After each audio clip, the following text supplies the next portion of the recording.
This is Deandra Beatty, and you're listening to The Bowler Show. Hi, this is Jackie Bowling, and you're listening to The Bowler Show. This is Jeff Riggles of Storm Products and the 11thframe.com. You're listening to The Bowler Show. Hi, this is EJ Tackett, and you're listening to The Bowler Show.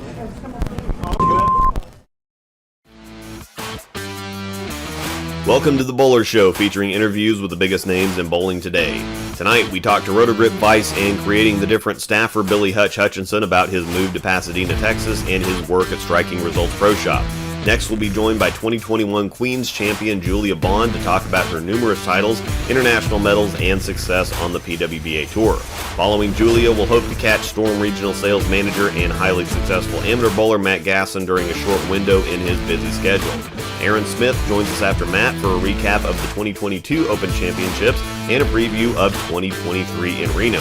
Finally, Tim Burg from Above180.com joins us to close out the show and talk about the popular podcast and its memorable moments. And now your hosts, David the Waz Waswo, and myself, Luke Rosedal. All right, welcome all to another exciting edition of the Bowler Show. I am alongside, well, at least on the screen, alongside Luke Rosedal. Luke, how's it going today? Oh, it's going pretty good. I'm going to have to balance the sound on that intro next time, but we're okay. Well, I actually like the intro so much. I think we should just do a great job on those. So, yeah. A little programming update there with his fourth place finish at the Greater Iowa Tournament. Will not be able to join us today. He's got too far to travel and won't be able to make it. So we'll talk to Billy and Julie extra long, and then you and I can fill in the time with some unrelated bowling in there. So once again, our show is brought to you by Storm Roto Bowling. For the number in the world, go to stormbowling.com and check out all the new releases. There's all kinds on each brand. We're also brought to you by I Am Bowling, Cool Wick, Turbo Grips, SRGBBFS, Storm Roto Grip Bowling Balls for sale on Facebook, and also Double J's Pro Shop, BobbyJacksons.com, and S&H Custom Homes. We appreciate all of our sponsors that keep us on the air. Luke, we've been off for a couple on any bowling at all. I actually picked up the ball for the first time in quite a while since Nationals. It showed a lot. Yeah, I saw Mike's post about the tournament the other day. We did bowl. League just got started up, and so we bowled League Thursday, Friday, and then, of course, last weekend we didn't have the show because we were doing you guys had the KC tournaments in Lawrence, so we bowled those, and I think 4 out of 16 games went well, so there is that. League didn't go too bad.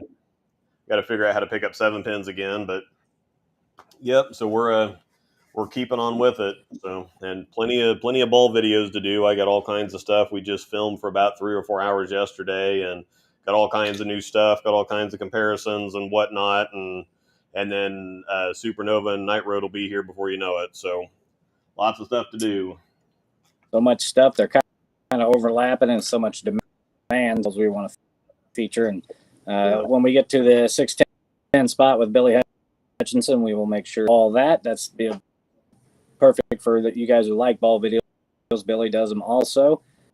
Working on his a lot.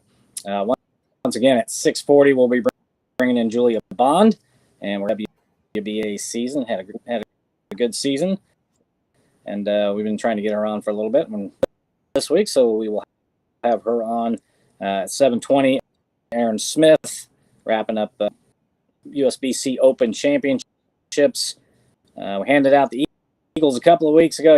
He's just going to kind of do a wrap up tonight of the Eagle winners and who ate the most hot dogs. And then one of my friends, Tim Burg, who does the Above One podcast, also the Storm Collegiate Spotlight. He's going to be joining us at 7:40, and we'll of his most favorite interviews and some of his least favorite interviews. Yeah. Let's see if fully packed show. I knew that. It's I don't know, Luke. I just like testing the guy. I hate always just going, Gary, what what are you doing lately? I like to throw that one in just to see how they react. Obviously, I don't, unless they feel like, hey, some guy needs to be called out. That's what's going on with the show, and I think we got a good show this week. Next week, we weren't able to get Matt Gasn on this week. He is going to try to make it this upcoming week. Sure, you and I be doing that from Aaron's, or what we'll be doing, or maybe I'll just do it from Aaron's, and I don't know what your bowling plans are next week, but we'll be bringing in Matt Kabansky and have some definite ball talk. You'll be taking the reins next week. Let's put it that way. Yeah, I did get to talk to Kabansky was at Nationals at the same time we were, and so I actually got to bowl next to him and Giorgio Clinaz, who also bowls on the Storm videos. And so we bowled. I bowled Bowler's Journal right now, one of the squads right next to him. So yep, got to talk to Kabansky a little bit, but we were we were tired and frustrated, ready to get out of there. So I wasn't in the best of moods, and so yeah, it'd be nice to actually get to talk to him again when we're not doing something that I'm wanting to just kind of pound my head on the table from. And speaking of that, I actually did shoot an 800, but unfortunately we bowled 4 games and threw one out. So I think my height or something similar to that, but it was fun. It was for a good cause. It was the second annual Greg Gunter Memorial Tournament. We bought a lot of raffle tickets, and we bought a lot of 50-50 tickets, and Mike and I won a raffle items that we donated back, and then that good karma passed it on to we did kind of a lane 50-50, and our lane ended up hitting it. So a lot of fun, a lot of job by Paul Burnett putting together. I think it was full house. I think he had 48 teams, if not. Other than one small incident during the tournament, everything was ran perfectly.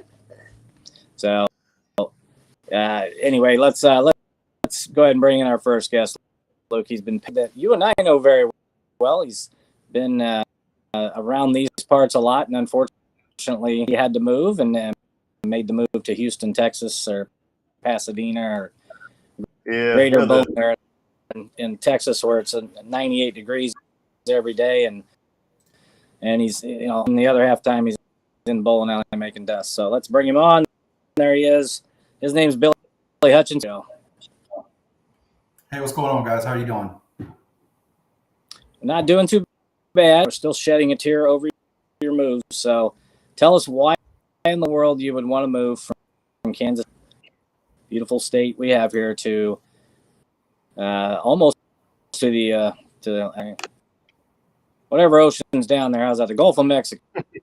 Yeah, the Gulf of Mexico. Well, it was a family thing. We decided to come on down and built a house down here. And so, no more snow. We love that. But one of the first builds that we did was a pool, which I never thought I would have the issue of trying to keep a pool cool.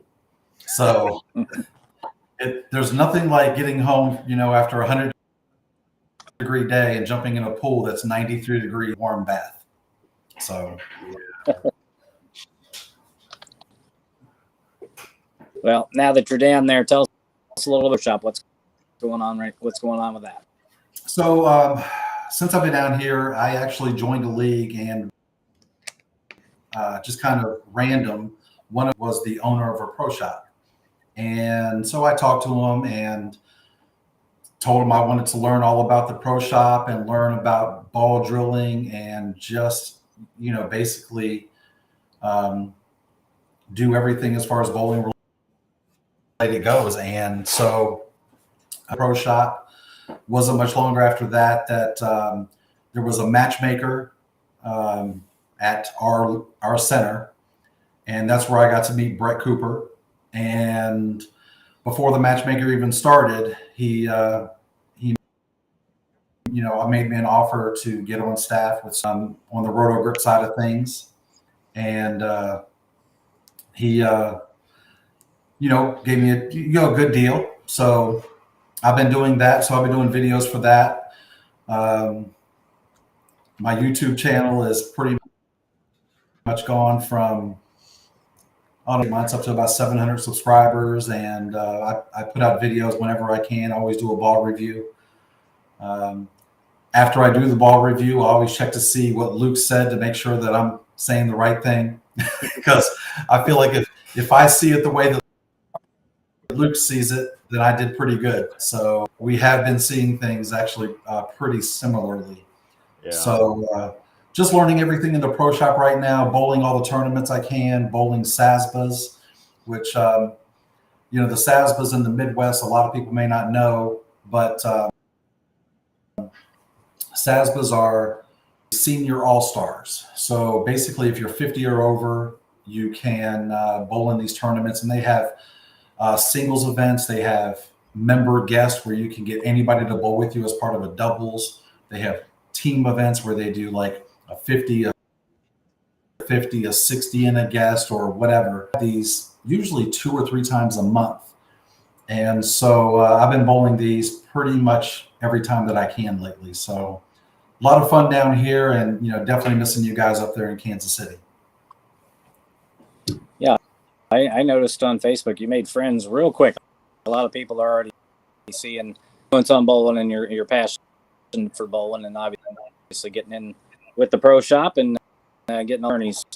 They've adopted you already. So Tobias Myers, and just from my own knowledge here, because I haven't subscribed, I feel terrible, but go to Slow Wheelin' 300. That's without a G. Slow Wheelin' 300, and subscribe. And as you said, you're doing real well on there. You've got all kinds of videos up there.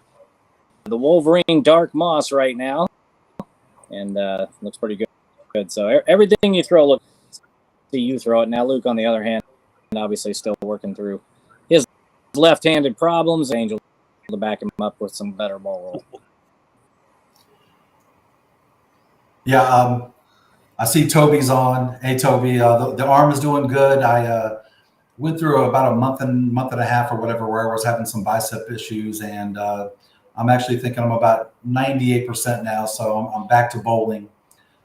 Still doing the videos.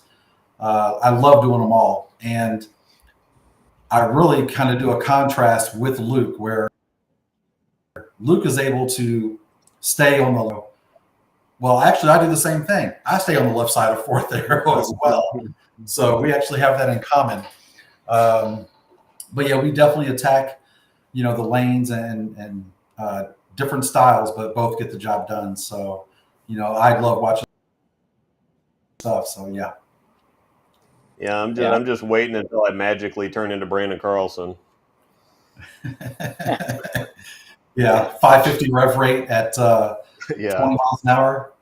Yeah, that'll be helpful. Yeah, it's nice that he's my doubles partner wherever we bowl a tournament. So, we together. Say, Luke, you can wish in one hand and crap in the other, and see which one gets filled first. So, faith there. You gotta cut you're wearing the wrong equipment. You got to get that shirt off and get with the torn side on. So it's got that's how free wheels it so much. Yeah, that's the thing. Yeah, he doesn't have the restriction of these sleeves here is what the deal is. So, well, ironically, he when he bowls SASBAs, he actually has to wear a sleeve shirt, and still scores. He still has. I think he's bowled. I would guess 6 to 8 events, and he has, I think, 3 300s in the SASBAs. It's insane. So we enjoy bowling with each other, and he's a killer. Yeah, Dave, didn't you say that you were down at Nationals with him at the same time? You walked right by him and didn't recognize him because he had sleeves on, he had slacks on, and he didn't have a hat on. I would have probably walked right by him too. Probably let me on. Dave's video going in and out. Yeah. Hey, my bad. I just had an Amber Alert go off on my phone, and it scrambled everything up. So I will be working on a webcam camera for next week. This is getting kind of old because if I get a phone call or an Amber Alert like that, it knocks me off. So anyway. Yeah, you might want to back. I'm going to back you out for a second if your audio is going nuts.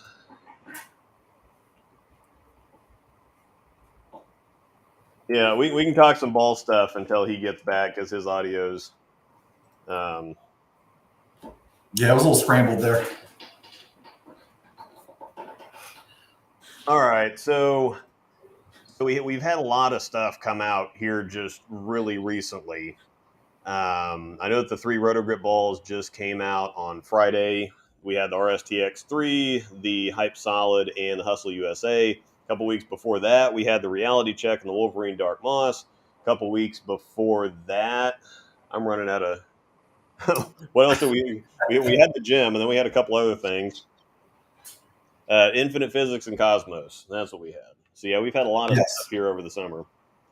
Absolutely, and some of the newer technology. For example, I was just talking to someone. I was still talking to someone about the X3 and the nanotechnology that's on that, and how we had the Helios, then the Cosmos, then the X3 with this nano.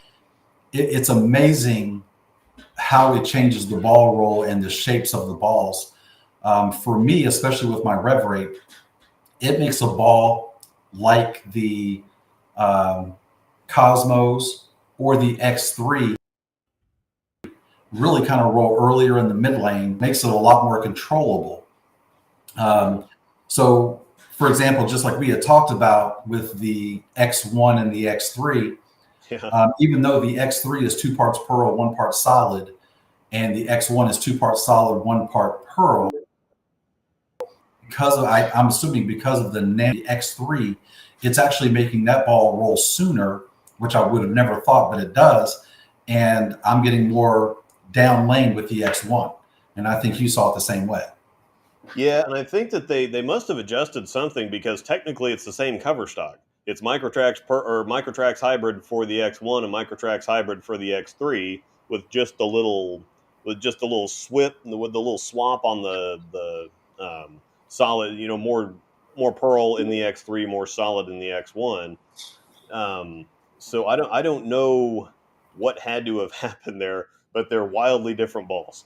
They're just I thought it would be a great comparison. So when I did mine, I did a comparison with the X3 with the X1 because I thought that they were going to be really, really close. I resurfaced my X1 down to back to 4K fast to try to make it as close as possible, and I threw them because it's a hybrid ASIM, and I just wanted to see the different shapes. And for me, that X3, it's almost like a sport shot ball, though. As quickly as it reads the mid lane for me, I'm actually using it on my Tuesday night sport league, and we're bowling on a 43-foot pattern right now. I think it's Earl Anthony pattern or one of those, and it's allowing me to really kind of control the pocket and not really boomeranging on the back. So it's actually, after the gym, I'm going to that ball next and kind of giving me a good look on that pattern.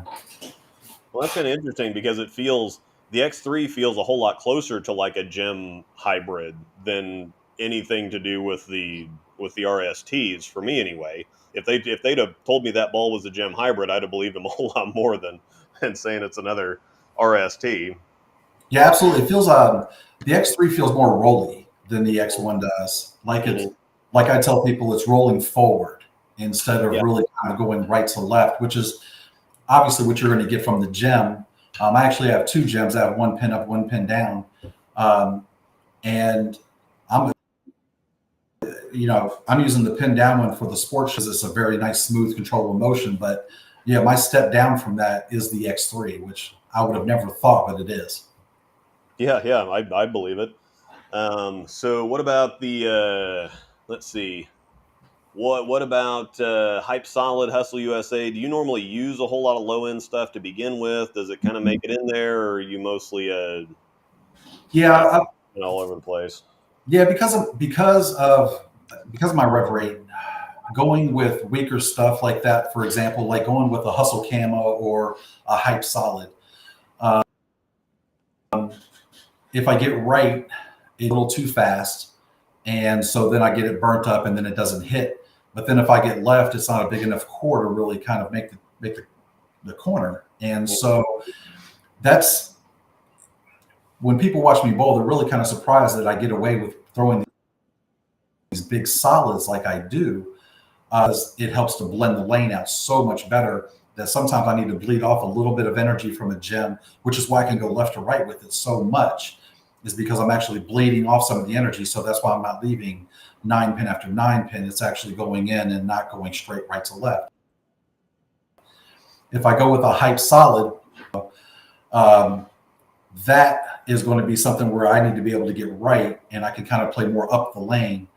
And so I just basically adjust the cover in order to get the shape that I want down lane. But so that's why I really don't mess with I haven't got the hype solid or the Hustle USA, just because it just doesn't do well in my hands. So,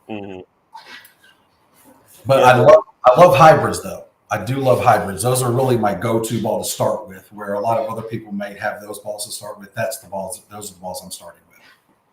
Yeah, the Hustle USA might actually surprise you because it's kind of like a step down from a Nova or something like that, because it is kind of that little heavier rolling, or it's like a super baby gem. But whether or not that cover stock strength, like you were saying, whether it's going to be a little too strong on friction, not quite enough in oil, and then when they get kind of choppy, then you probably do need a stronger cover to blend stuff out. But the USA is pretty continuous. It's one of those that you can just kind of square up with and point, and it just kind of got that slow, gradual, continuing kind of tumble to it. It's kind of interesting figuring out how to describe ball reaction sometimes too, and making sure that what you're saying everybody else is going to understand. And so I'll go through there and I'll type my review up and what I want to say and think about it. And it's kind of like, well, if I say this, I understand what I'm talking about, but is anybody else going to understand what I'm talking about? Yeah. I actually was talking to someone today at the regional that was down here in Houston.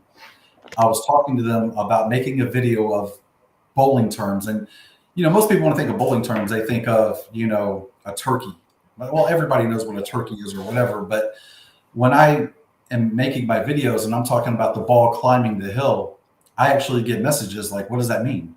Or, most people know clipped, but, when I say it's off the spot, or, I threw it out the window or whatever, there are just bowling terminologies that bowlers who bowl, 50 games a month or 100 games a month, but your average everyday bowler doesn't know those terms because they just don't use them.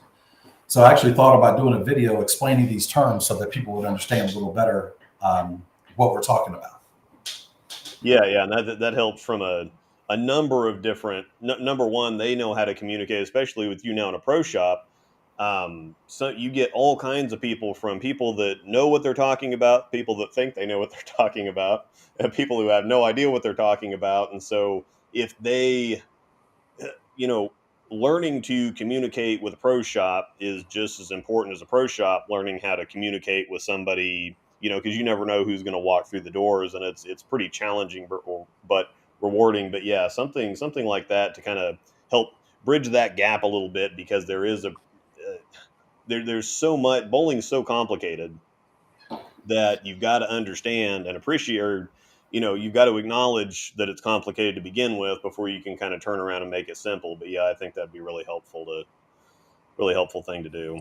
Yeah. A lot of times we get bowlers that come in and, they think they know what they want.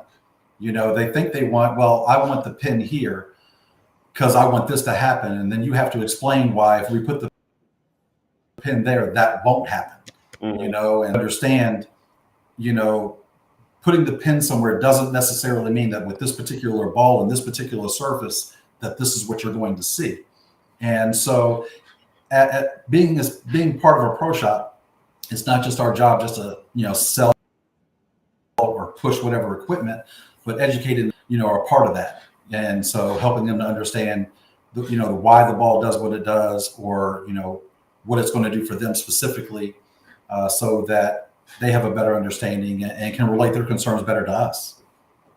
Yeah, and it's kind of like what you were talking about earlier with the gem. Sometimes you'll throw it when they're a little bit drier because you're counting on it to kind of burn up a little bit. You want it to kind of hook early and then kind of walk in without, because you don't, again, like you said, you don't want to be driving by 9-pin. Sure, you might be hitting the pocket, but it is kind of interesting to see people that don't quite understand that get all frustrated about their carry because it's either a 4-pin or they're driving by a 9 or they're wrapping a 10 or whatever else, and you're throwing this ball that's too strong. They're just kind of hitting the spot, and even if it looks like it's lazy or puking or throwing up, it's hitting and knocking the pins down, which is the name of the game. So all kinds of layers to this stuff. Dave knows exactly. Yeah, and getting people to, when they bowl, even if you're striking, honestly, that may not necessarily be the best ball. You just may be carrying pretty well, but watching the ball go through the pins and see where it's exiting the pin deck can tell you everything. Mm-hmm. To see how the ball's deflecting, and if you do have the right ball or if you have too much. So, paying attention to those things will actually, help you understand what ball to have in your hands to help you strike more. Yeah, and I think it's one of those things where the ball tells you what the lanes are doing, and then the pins tell you what the ball is doing. I think is the way that exactly. That saying goes. Yep, exactly. So everybody in the chat's enjoying Waz's ball tech face. I just sit back and watch the Masters take overs. I did have a question. I saw you posted one time that Houston area didn't have on their lanes, and basically they use more oil on their lanes in Houston. And if that's the truth, then wow, you do have some issues. And again, that makes me change what equipment that I'm using and how I'm going to attack the lanes. And I really don't know if it's necessarily less oil or more oil, but I'm sure of the fact that the temperature changes affect a lot more so than Kansas City. And I'm dealing with 100 degrees. I'm dealing with humidity, and just the lanes are going to play with more friction. They just are. And so it's funny because you would think that you would go, again, just like Luke was talking about with the Hype Solid or with Hustle USA, maybe you want to go with something that's a little bit weaker, but it's just the opposite. I want to go with something that's going to be stronger again to bleed off that energy. So, I've learned, and you can see some of the videos where I'm throwing a gem and I'm literally throwing it over the left gutter between 4th and 5th arrow out to 3, going through the pins exactly the way that you want it to. So understanding your climate and, and the lane surfaces, whether you're bowling on HPLs or whatever you're bowling on, you just have to take into account so much. So, yeah, being down here in Houston and even in Dallas took a ton to me. So I just have to, I adjust accordingly and figure it out. And, still averaging the same thing down here as I was up there. So it's all good. Well, just technical too. How do you handle when somebody comes into your pro shop and says, "Hey, I want the newest ball," and you have to kind of tell them, "Hey, may not need this because that's the lanes being so dry." If I owned a bowling center, I would have them flooded. That's as flooded as I could get, legally, especially, and then down lane, hopefully get that snap down lane too. But how do you handle a customer who just comes in and says, the newest, biggest ball, the most hookingest ball you got? Well, when you have a client that comes in, especially a new client that maybe you haven't seen bowl, obviously you might want to see them bowl a couple frames or whatever just to get an idea. But I want to ask them why. I want to do an interview. I want to figure out, why do they want the biggest ball? What is their appeal to it? Do they just want to have it just to have it? Well, that's fine. I can drill it however you want or do whatever you want with it. But if you're just wanting the biggest ball because you want something that hooks to hook, do you want it to hook early, or do you want it to hook in the mid lane, or do you want it to hook down lane? Because if you want it to hook down lane, then I'm not going to sell you the biggest ball that I have. I'm going to talk to you about maybe pearls or something different. because a client could come in and ask for that, but if they go out and they bowl bad, no matter what they say, they're going to blame you part of it. They just are, something wasn't right, or they sold me the wrong ball or whatever. So have that conversation with them before you sell the ball, and I think you end up with a happier customer. And you and Luke got a chance to talk. What are you guys specifically selling the most of there? We're selling gems, and that's what I sell a lot of, and or that's what I throw a lot of. I throw a lot of gems. I throw a lot of bigger balls. I didn't throw the proton physics very much, but I'm really I threw the Zen Soul a lot. I throw the gem a lot, and so when people watch me bowl, of course, and I'm scoring, that's what they want. So in our shop, that's what we sell mostly is the gem, and I'm thinking this X3 is going to sell some too. Already sold the first one that we had on the shelf, so that's what we're selling. I don't know what Luke is selling, but that's what we're selling, gems. Yeah, I have no idea what I'm selling. Yeah. We kind of sold, when I was in the shop way back when, we sold all kinds of stuff. I can't really remember anything. I know that there's a lot of places that are still selling gems, but interest seems to be, there's a lot of interest. Well, I gauge interest kind of on my video views now of what people are actually searching for. And it's like, okay, well, there's a lot of people looking at the X3, so they are pretty interested in that. For some reason, there wasn't a whole lot of people onto the Infinite and the Idle Cosmos. I don't know if it was still because it's still kind of summer and people weren't ready to get back into it yet.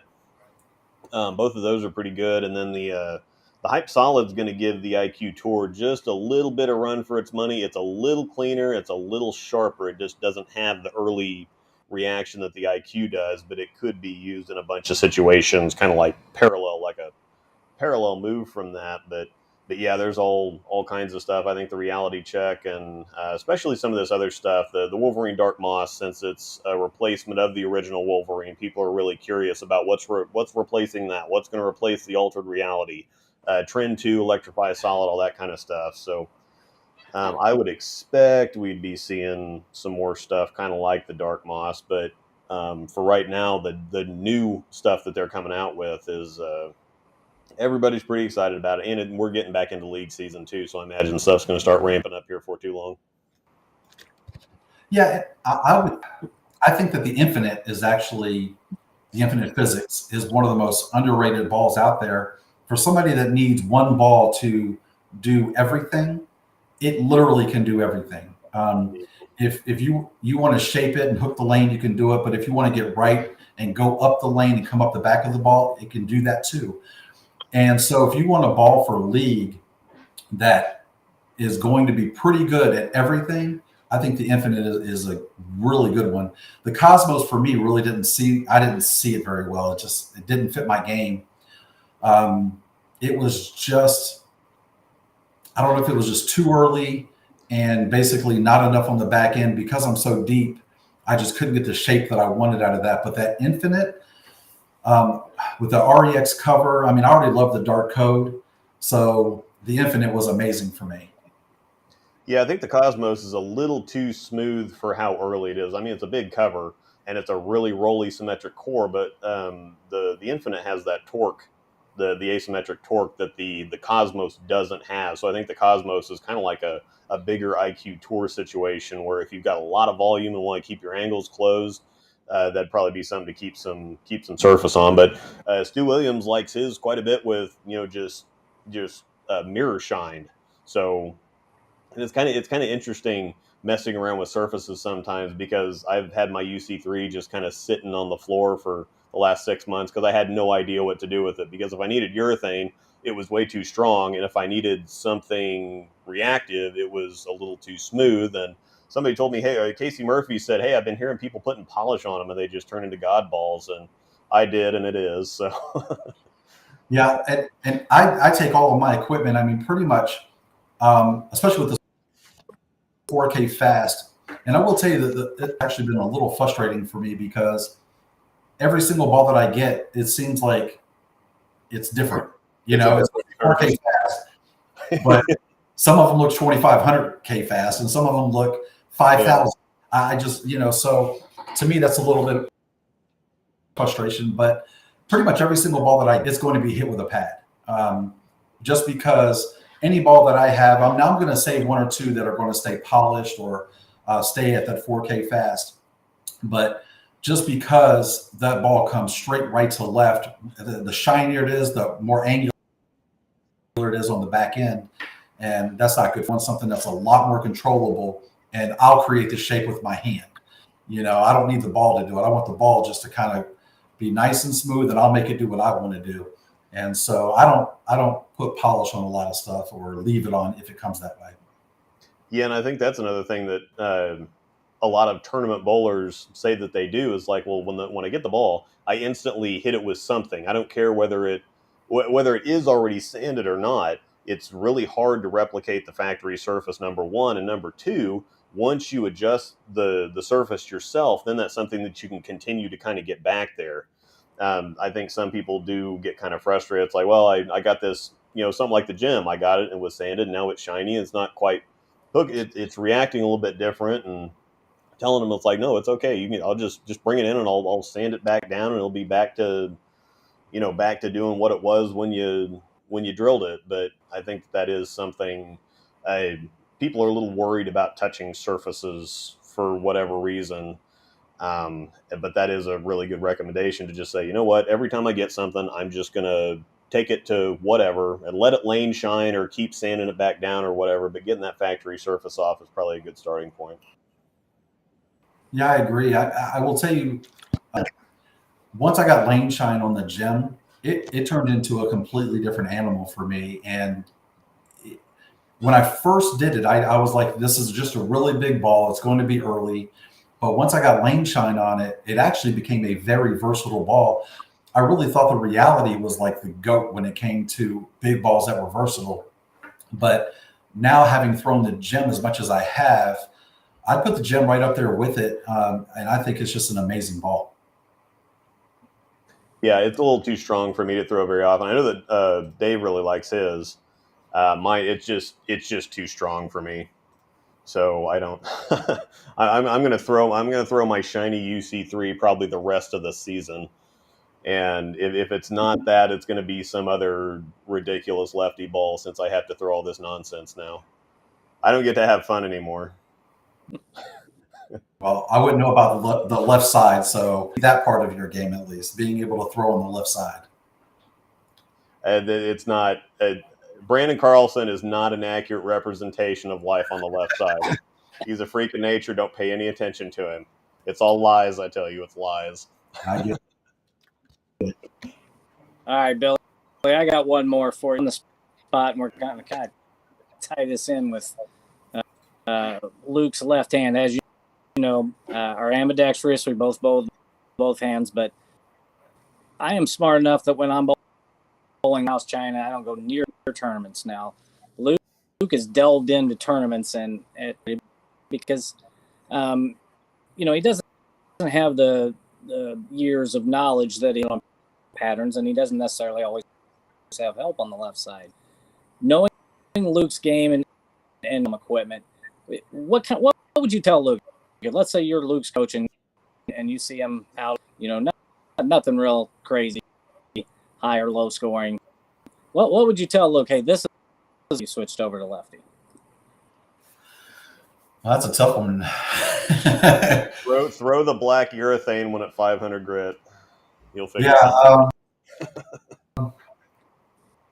I mean, the urethane on the left side, even though it's the torethane on the left side, that's all shined up. And, in our line, there's the pitch black, maybe a fast pitch or something like that. I mean, I will tell you this, black is on the left side, and I will tell you, again, with these SASBAs, because we bowl on house shots pretty much everywhere we go, and the lefties do really well on the left side because, of course, there's no transition or very little transition. Yep. And so,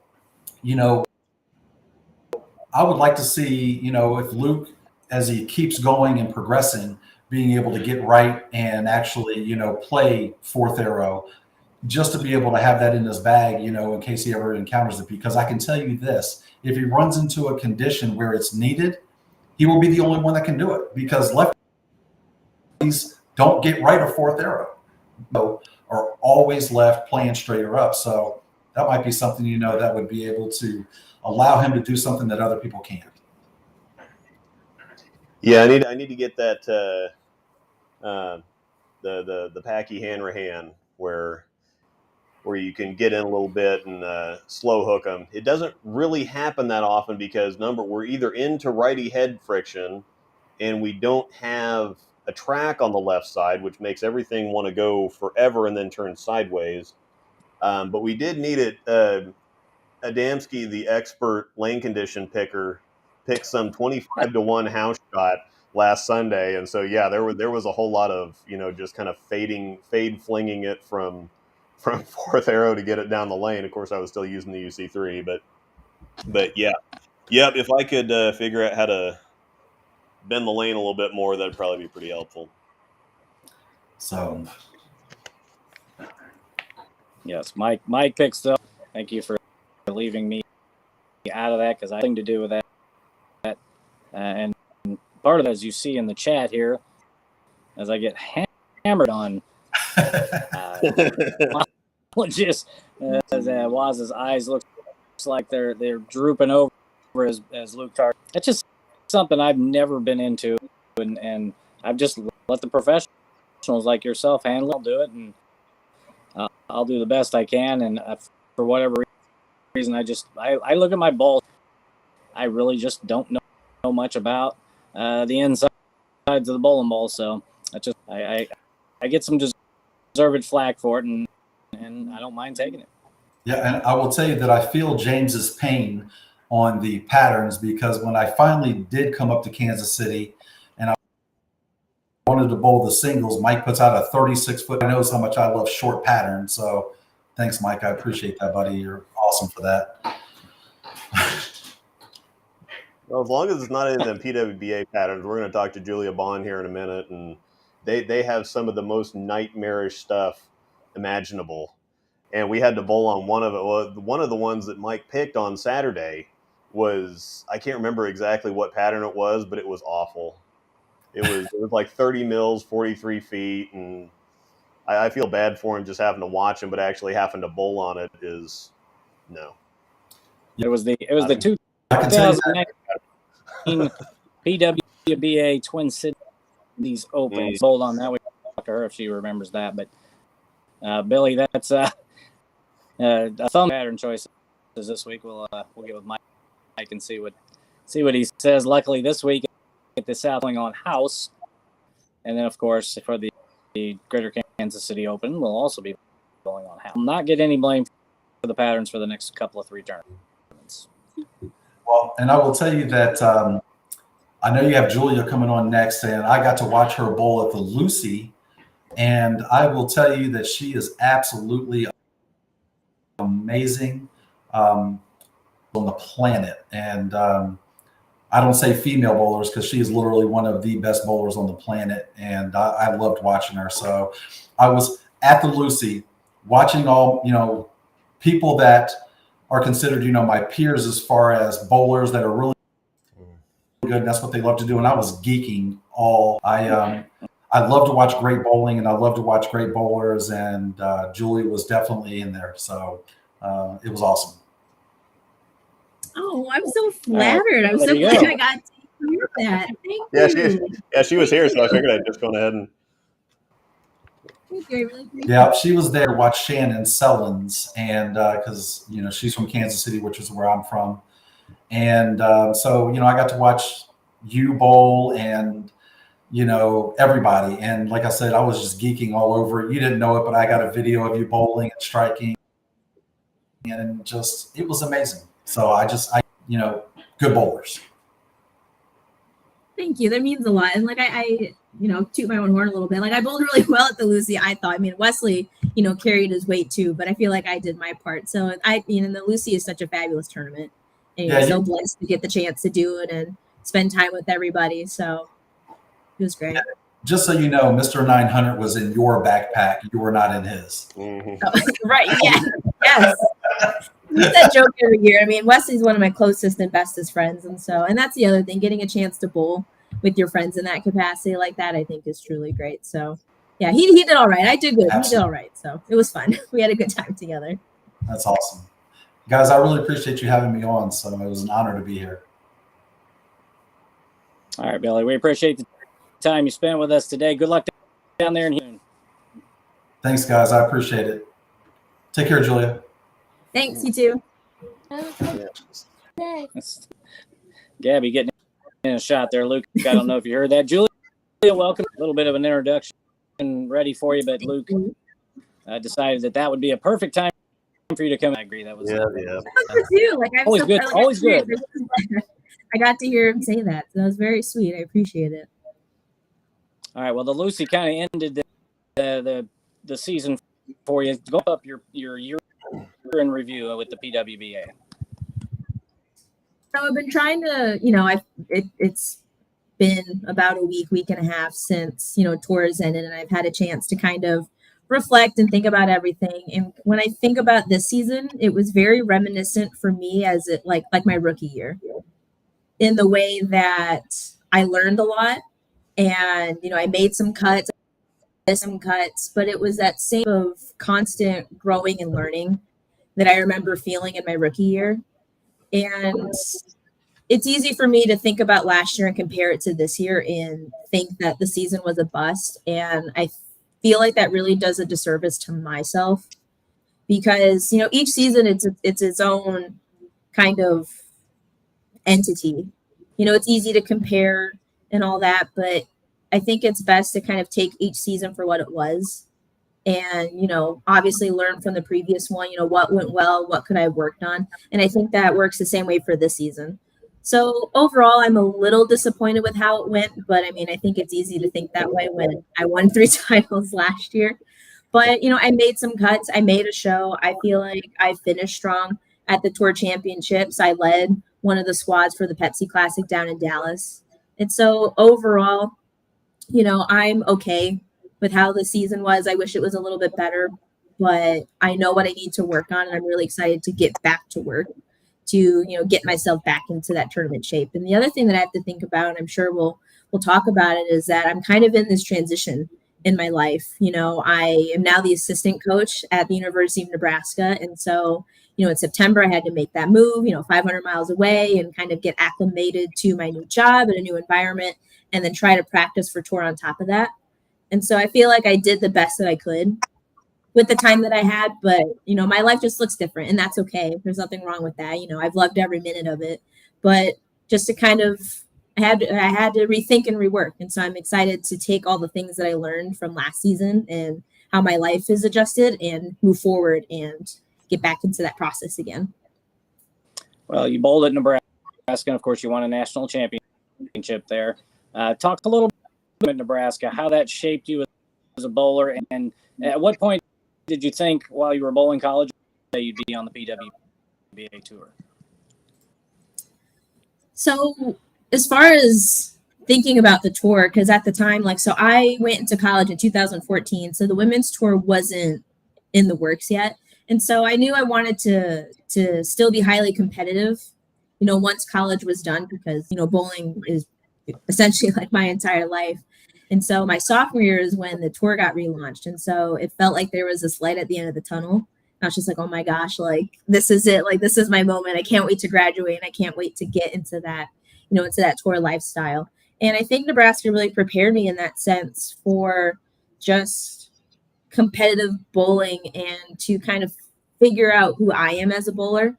I feel like Nebraska has really helped me hone into those killer instincts is kind of what I call it. I anchored from my sophomore year to my senior year, and I've had plenty of moments where I've been clutch and I've, made good shots and, kept my team in it.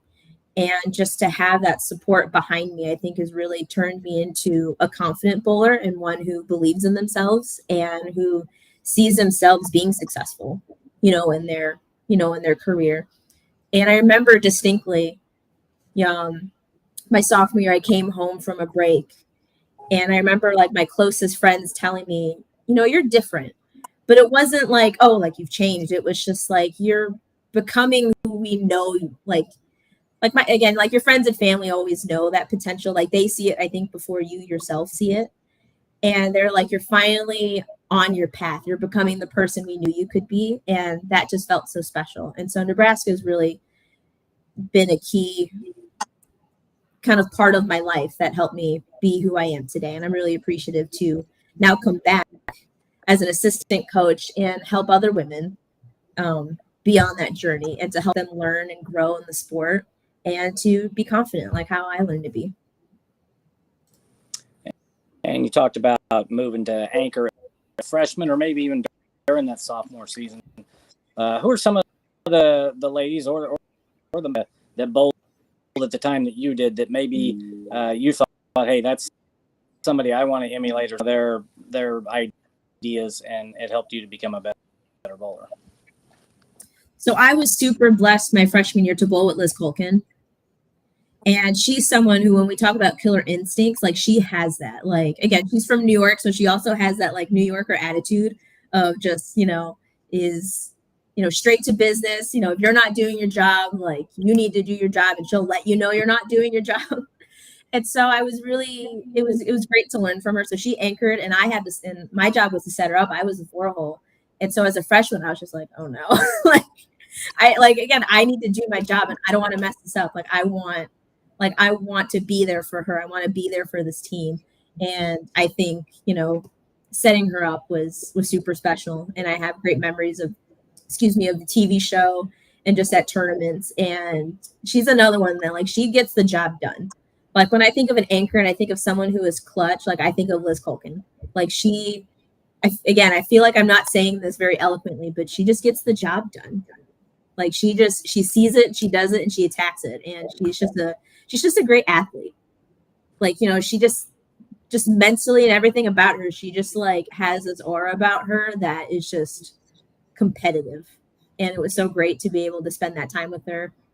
And then Gigi Mason is someone who I bowled with, and she's another one who, she's super fierce, super competitive, but she's a little bit more laid back in the sense that she reminds you about what's fun about bowling and what's fun about competing. And just when I think of a great teammate and a great person, I think of Gigi. She was that person for me, and what it means to build relationships that are positive. And she's someone who just uplifts everybody that she comes in contact with. That's her whole thing, is that she just raises everybody up around her. And it's just so natural to her. And she's just someone who welcomes everybody. And so people like that are who I got to spend my college years with. And so I just feel like I just got to create great relationships with people. And it really affected me, I think, moving forward. Because now on tour, you have all these other women who are also fiercely competitive. And you start forming these relationships with other bowlers. And I feel like when I went on tour, it was really easy for me to kind of just transition into tour life because of, the relationships that I formed at Nebraska. Do you feel Gigi and Liz got some of this get it done, can do attitude from Coach Straub? Oh, for sure. Coach Straub and Coach Lempa, they I feel like saying competitive doesn't do them justice. They are competitive, but they have always had this ability to just see success, and they're very good at planning out the steps on how to get from A to B. And that's something that I really enjoyed about being coached by them, is that there was never this uncertainty. You never know what's going to happen. That's just the nature of sports. But when you're coached by people who have a plan, it's this is what it takes to win a national championship. These are the things to do, and they may not be fun and they're not easy, but this is what we need to do. And if we do it well, it'll work out in whatever capacity that means. You might not always win again, but you will get to where you need to be.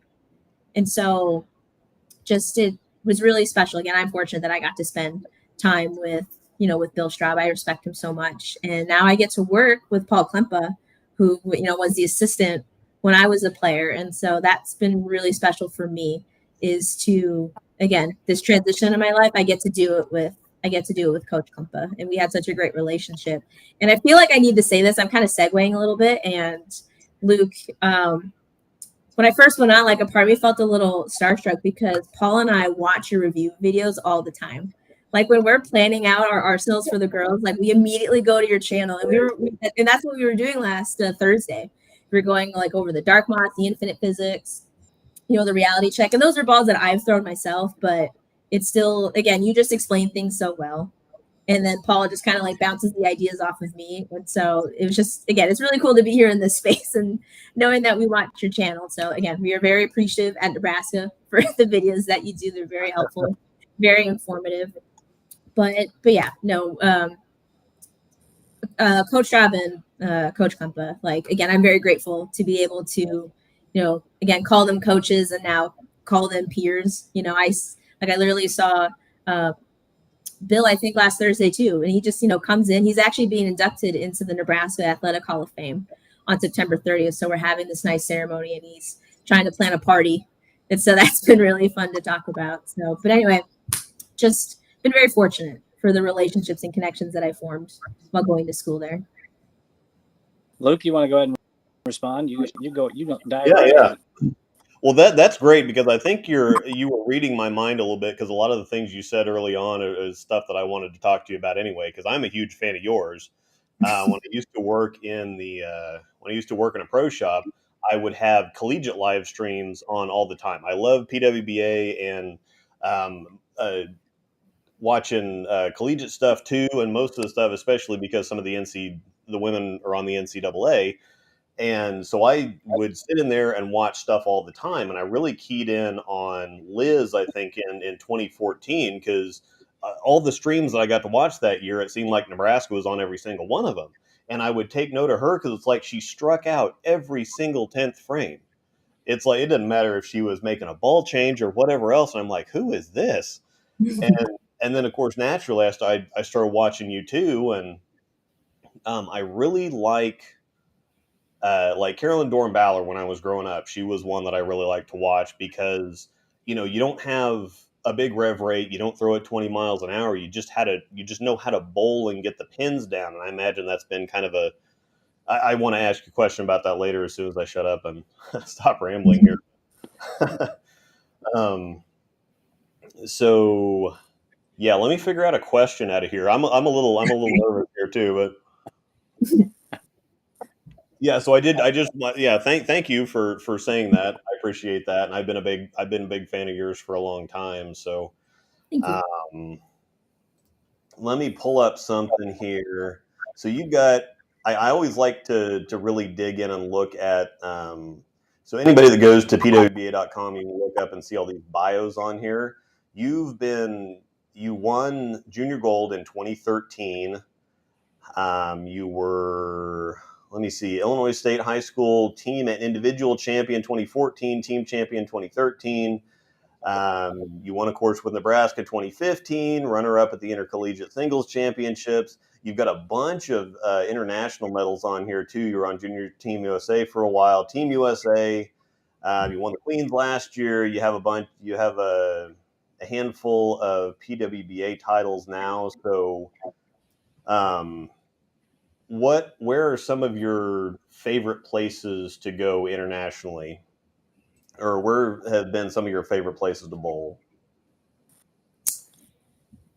I think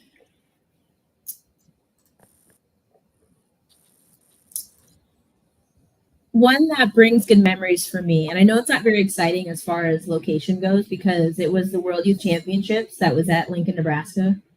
Oh, okay. And so the year that I got picked for a world event, it turns out it was in Lincoln.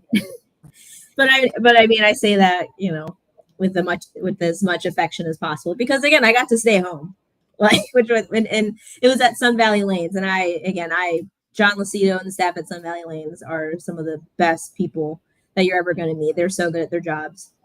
And so to have a world event at Sun Valley, I thought was super special. And again, I think Lincoln, Nebraska is super special. So I was like, yes, everybody gets to see how great the city is.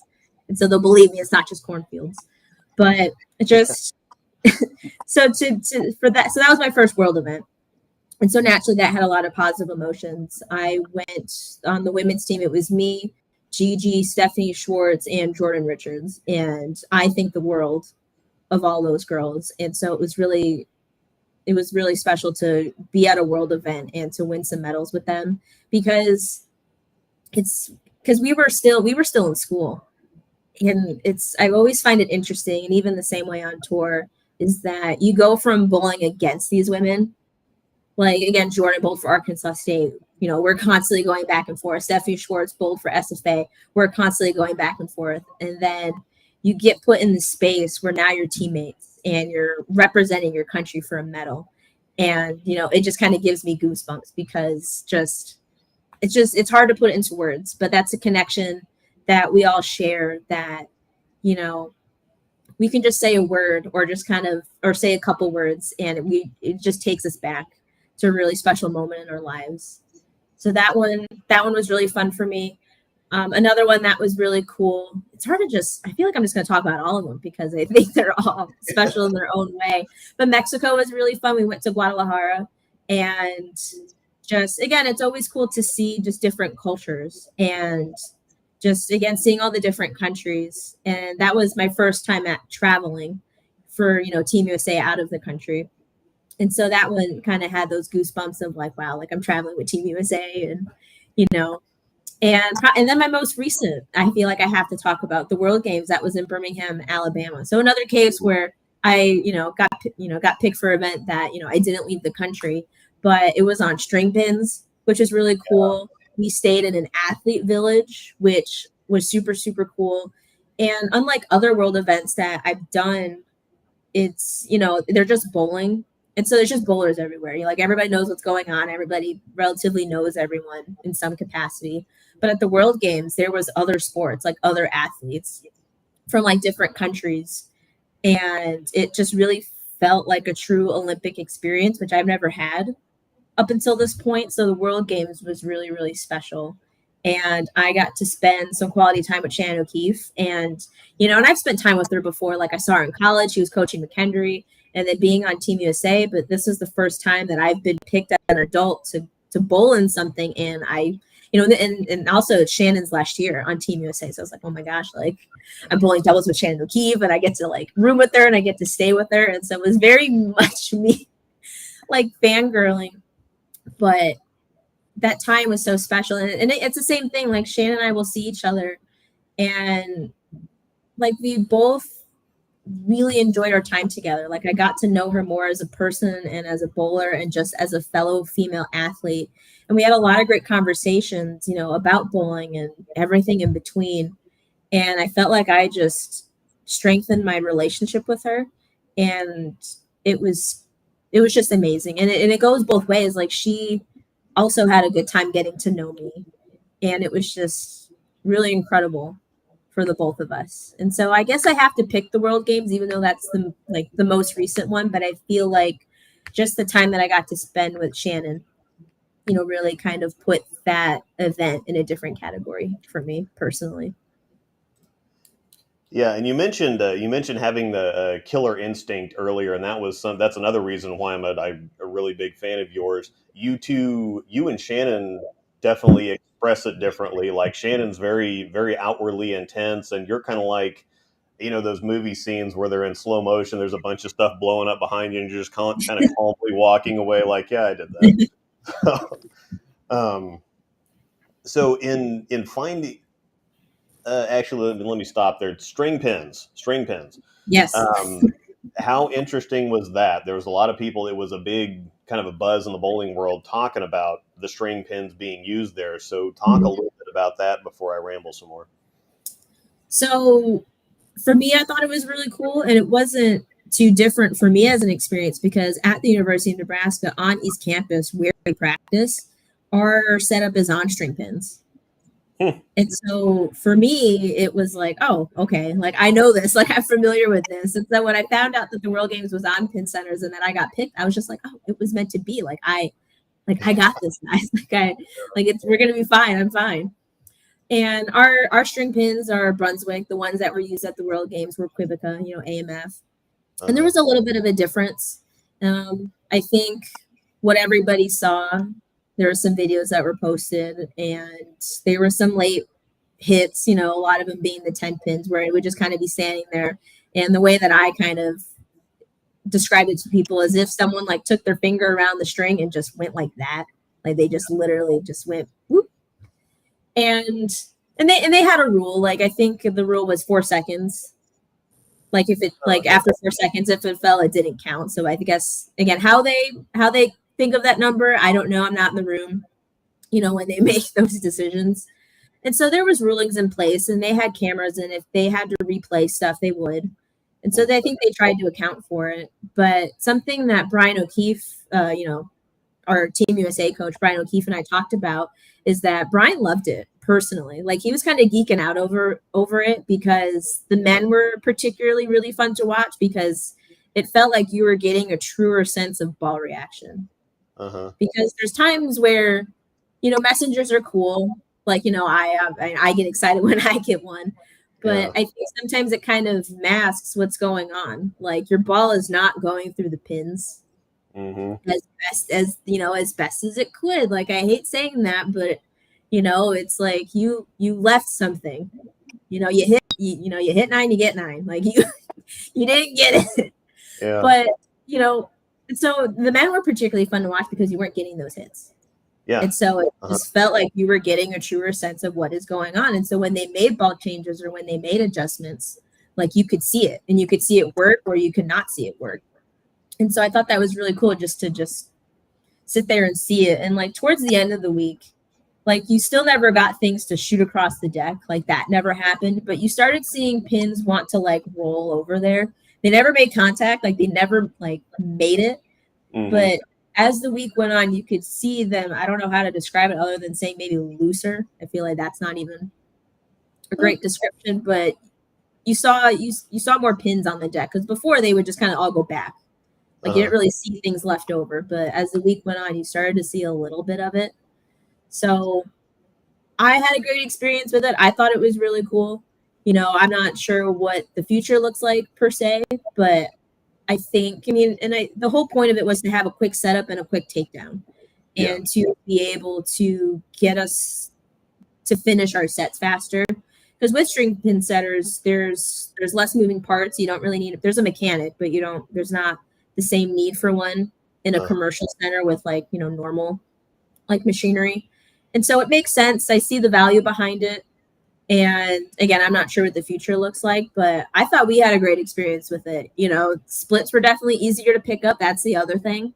When someone left a split, and again, you can always, depending on what it is, you could always assume that like, they could get it. But like in this case, you almost had to assume any split somebody left, they were going to make it. Like anything that had a 2-pin, like a 2-4-8 or just like a 2-10, like anything like that, it felt like you just needed to hit the 2. Yeah. Like if you sent it going, like again, for a right-hander, if you sent it going right, you were probably going to wrap it. Yeah. Again, that's the other kind of thing that's up for debate is, and that's something that we see at practice. And it's something like when we do our drills, like if the point is to have like to fill frames, there's times where, again, if a girl leaves a washout, she'll hit the 10-pin, or excuse me, she'll hit the head pin. It'll go that way, but you can clearly, that the string just wrapped around it. Yeah. And so they'll be like, oh, does that count? We're like, no. No, that doesn't count in competition. And so stuff like that. And so we try to account for that in our own practice. So definitely more. So you might not have gotten as many strikes as you might normally have, but you kind of made up for it in splits. So that was kind of the give and take sometime, like a little bit with the string pins. But overall, a very cool experience, Very glad that I got to be there and to see it in international competition.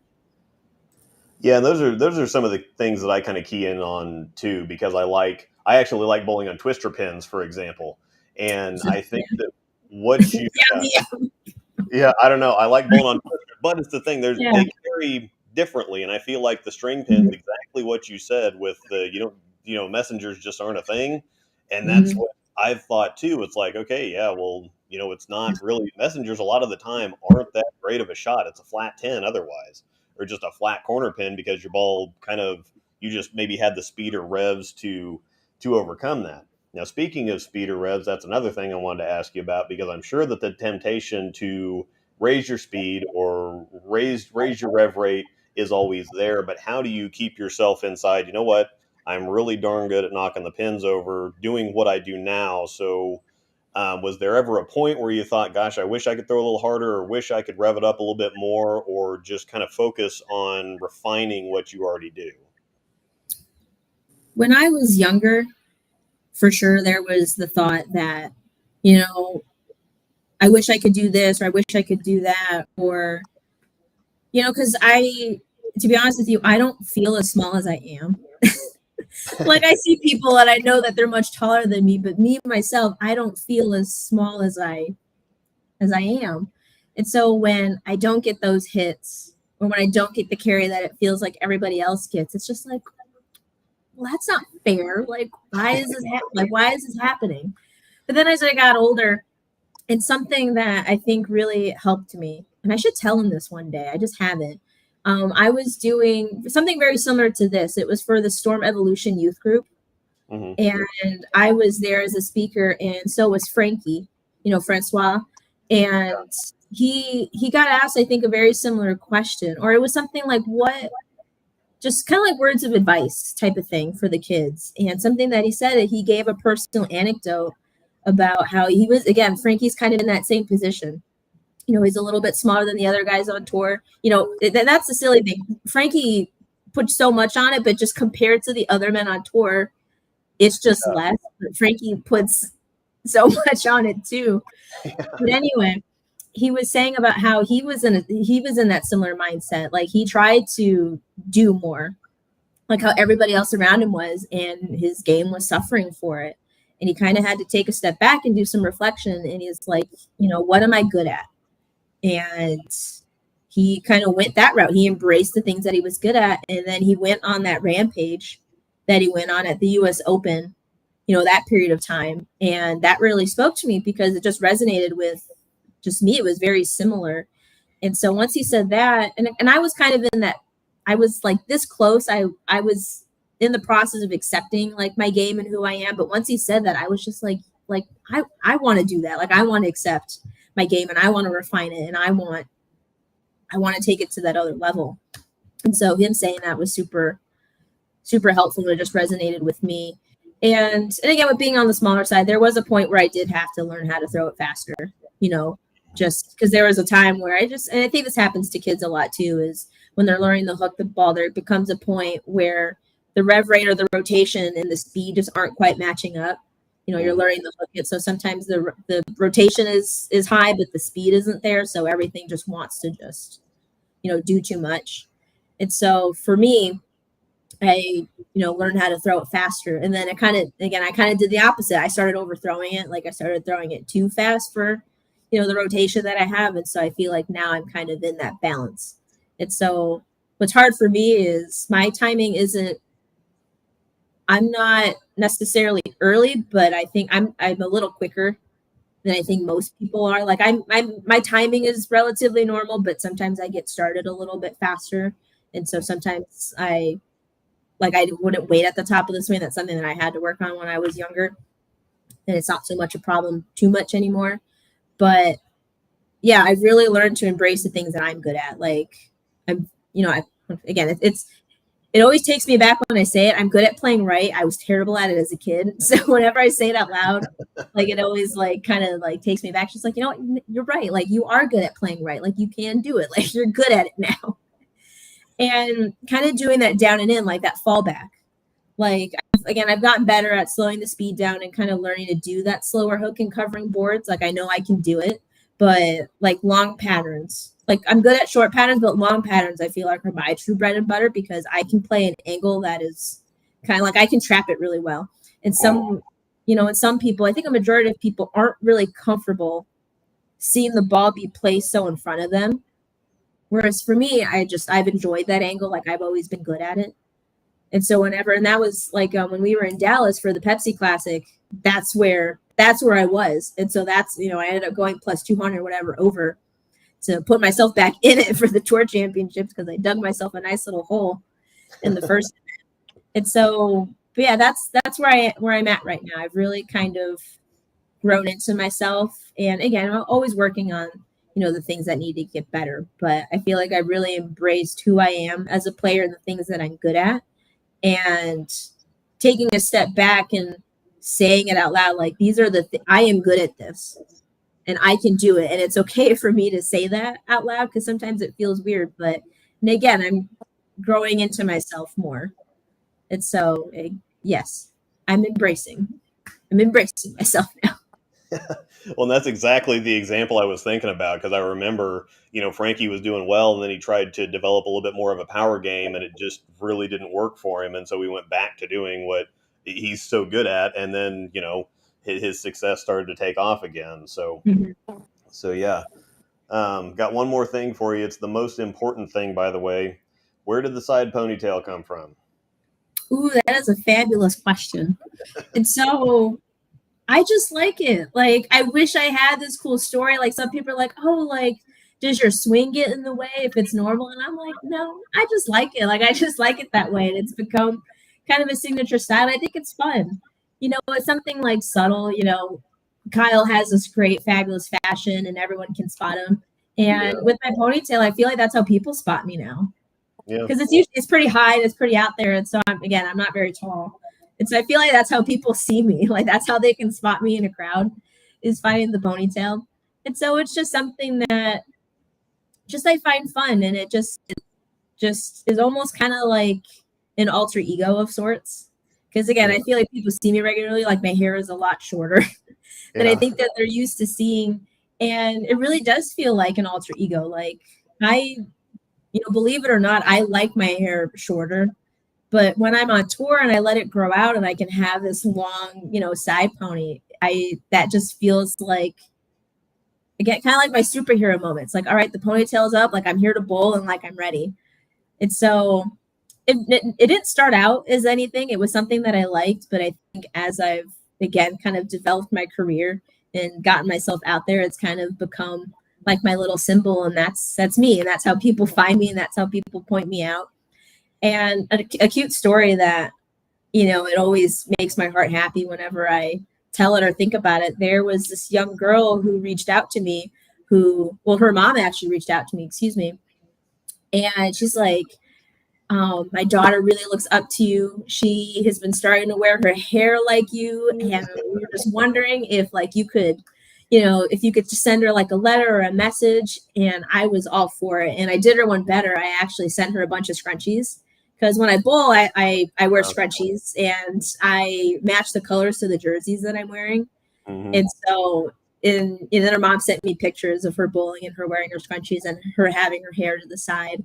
And so it's just kind of been a symbol or just kind of like an embodiment of me. And I just think it's fun. It didn't start out as anything, but it's kind of become my own little personal Julia Bond symbol. All right. Before I kick it back over to Dave here, thank you. I'm very flattered that you like and watch my reviews. I obviously write my thoughts down and then read them off later. This whole freehanding thing doesn't really work, but and again, I'm a huge fan of yours. I'm glad that you agreed to talk to us tonight. Thank you very much. And so thanks.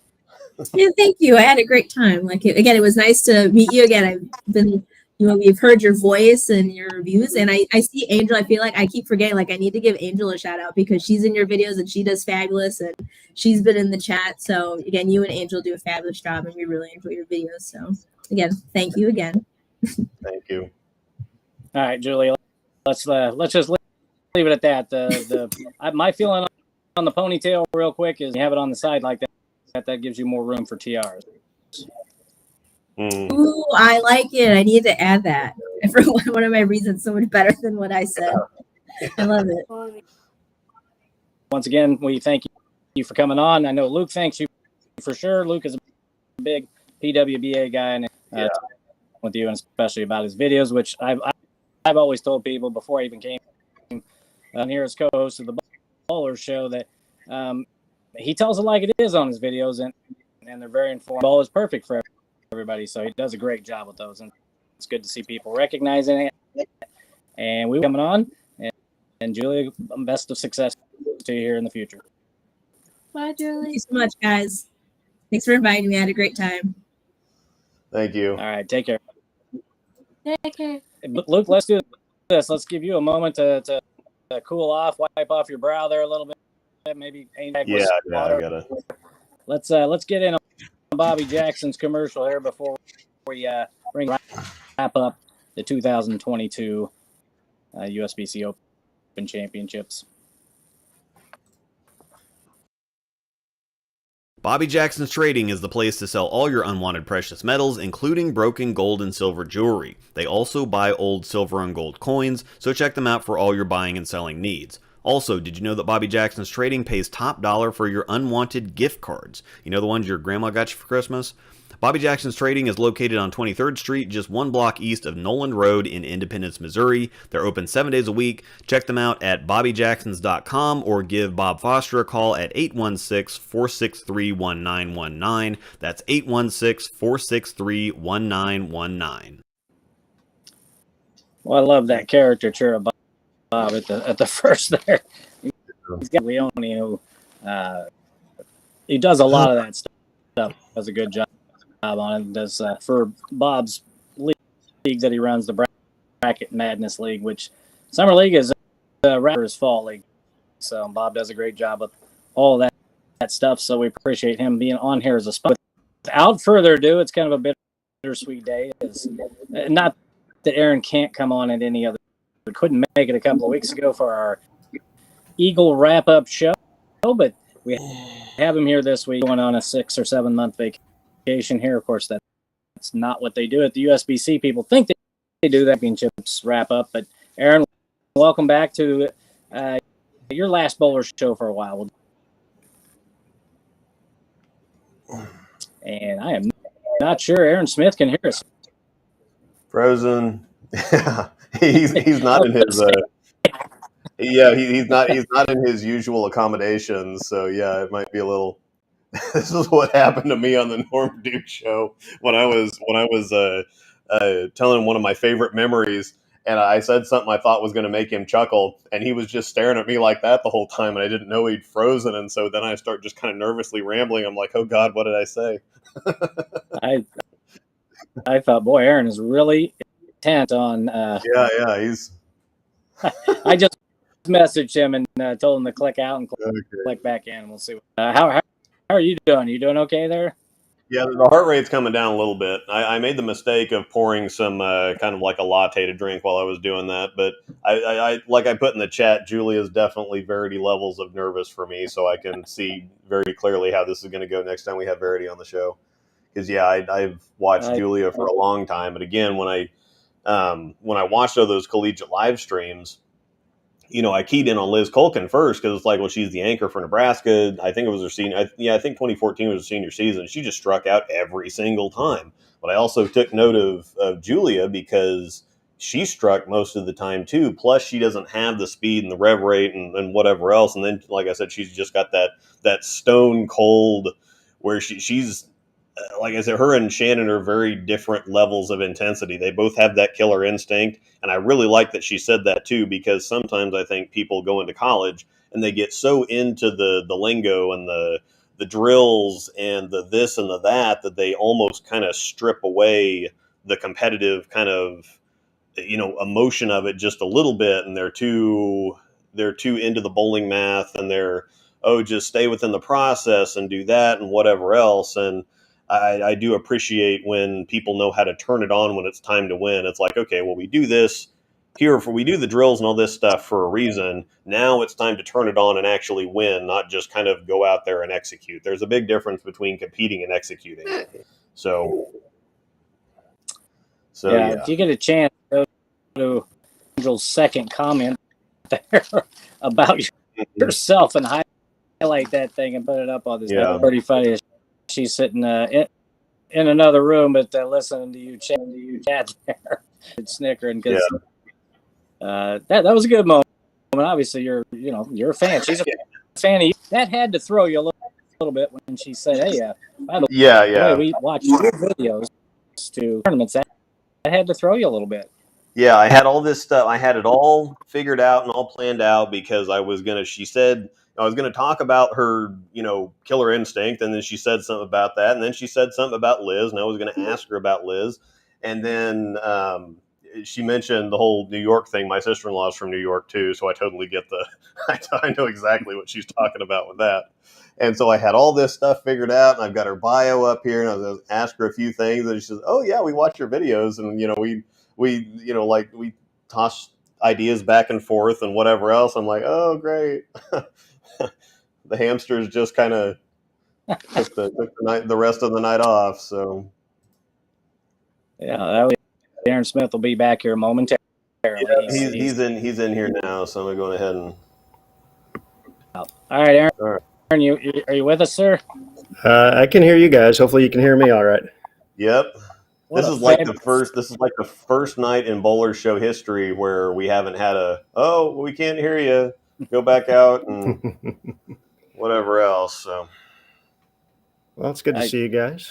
Yeah, I had a fabulous introduction for you. I was going through it, same reaction, and you were just like frozen in time. I thought, man, he's really intent on this, and then we realized and you were actually with us. So you will just have to rewatch the show if you want to. I cannot repeat that introduction. It's a fair enough point, but I'm sure it was great though. So I'll look forward to checking it out when the archive's up and ready to check out. The Open Championship. It's obviously that wrapped up here a while back. We had a lot of our Eagle winners here on the show. You weren't able to make that as you were doing your Bowl Stream TV stuff, our Bowl TV stuff. And we're going to have you wrap everything up here in a minute, but talk about some of the calls. Talk about a little bit about how exciting that was to call guys.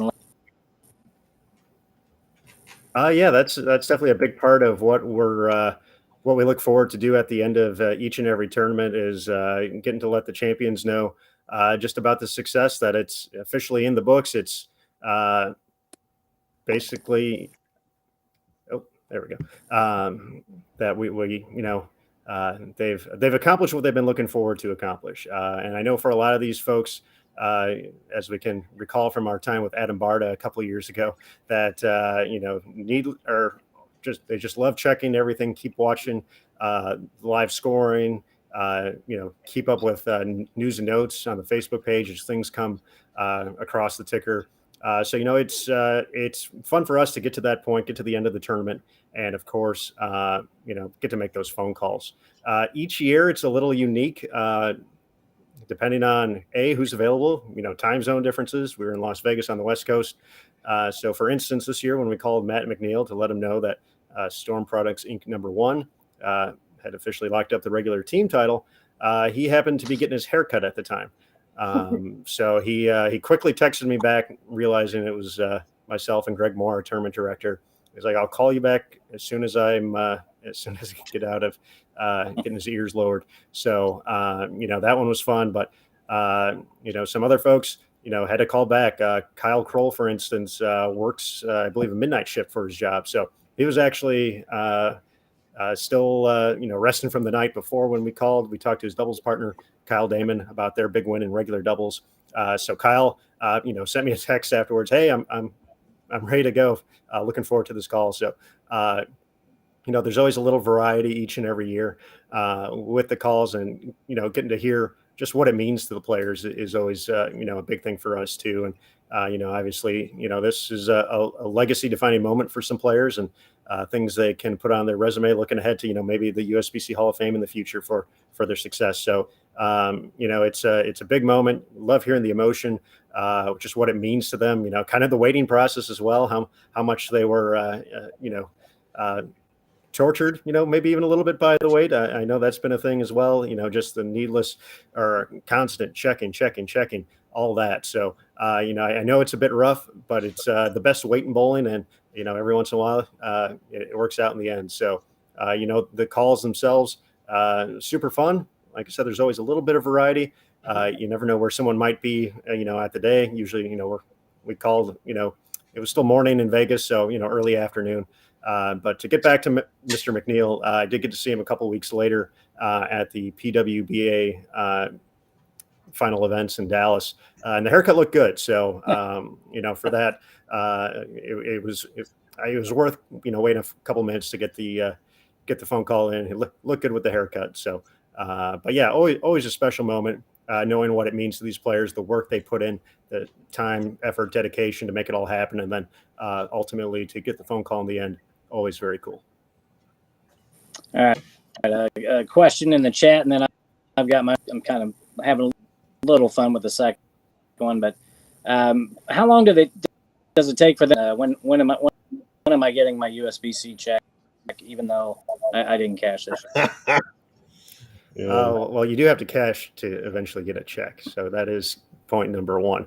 But yeah, typically, there is a time after the tournament for if there's any re-rates, any things of that matter that take place. The players who have that happen do have the ability to, appeal and kind of go through that process if need be. So, that's always kind of one thing that, potentially behind the scenes is kind of potentially holding things a little bit. But I do expect, some folks will get some fun news coming up this next week. So that's nothing official, but I think we are pretty close at the women's championships now. Those checks have been out for a little more than 2 weeks. So those are, making their way into mailboxes. So,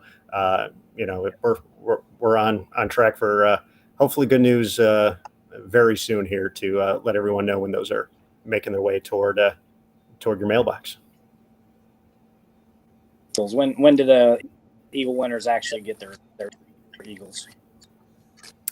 That's a great question. And not being as involved in that part in the past, I know you get the Eagles ahead of time. So usually that's, we're actually in the process of, proofing the trophies right now, kind of going through all that, making sure, everyone's name is spelled right. And we definitely don't want to, kind of have any missteps on those. So, we kind of go through that process. We work with the company that makes the Eagles, and we make sure all that's, set in place. So, that's something I actually spent quite a bit of time on Friday working on, is just kind of overlooking those for the tournament team to make sure those are ready to go. So they should be receiving those trophies, fairly soon. Like I said, I'm not 100% sure on the timeline, but it's going to be something coming down the road. And then, of course, once you get on site for, the team and team all events champions, we get the Joe Norris Trophy, the Earl Anthony. Those are presented on site at the tournament venue. The watches are presented on site. Of course, getting to see the banner hanging for the first time as well. So kind of all those things are part of the process. So you get the Eagles sent early. The watches and some of the bigger trophies are on site. So it's all a little bit of, depending on kind of where you finished, what you won, depends on kind of when you get some of the things. So I know, for the team stuff, the Joe Norris, the Earl Anthony, those trophies are always presented on site. But everything else, the watch is on site. But all the Eagle trophies get shipped out ahead of time. So, it's kind of up to each, we let the association know, the local association. So it kind of varies depending on what they want to do for the bowlers. I know some folks, save it for a Hall of Fame, the Hall of Fame dinner for their association. That's part of the presentation. So it varies a little bit from association to player, and how they want to do that. But definitely a cool thing. And we always encourage those folks, once the Eagles start making their way in, that, hey, let us know about it. Send some photos our way so we can kind of share the moment, share the video as well. So hopefully, everyone's still giving us the heads up when those are happening, because we definitely love sharing in those successes as well. All right. Well, Brian Wallachek's name, he was not much fun here on our show. So that, and obviously I'm kidding. And of course I always kid you and Matt about having this. Matt is technically taking a nice vacation. Good for him. But what is next on the horizon for Aaron, the voice of Bowl TV? What's going on there, and what else do you have coming up soon? And then, Well, for coming up soon, it's actually pretty quiet for me. So there's not a lot of excitement in the sense of like event coverage for me for the next few months that I know of. Obviously, got to have some of those meetings, but for the larger USBC short duration events, the schedule is pretty light now that PWBA is wrapped up. There are some Team USA events coming up, so I do believe I may be making my first international trip, assuming I get my passport in time.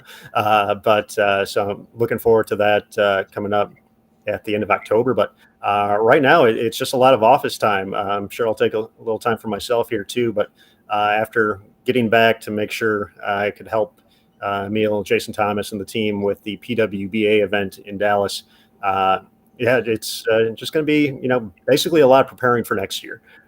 So looking at the Open, the Women's Championships, just things I can get ahead on as we get closer. Obviously, a lot of those things, start to get into print, toward the start of the new year, and kind of when we start up all of our tournaments again with team trials and things like that. So, a lot of it's going to be just kind of the typical old 8 to 5, knocking stuff out at the office, and not too much traveling, which is okay. That's I've done enough traveling over the past few years. I've been very fortunate to check out a lot of great events that we've done here, but I definitely don't mind sitting back and having some weekends here and there, and kind of doing stuff locally instead of heading from spot to spot. So it'll be a nice little change of pace. I'll definitely enjoy the time and just be looking ahead to 23 and beyond.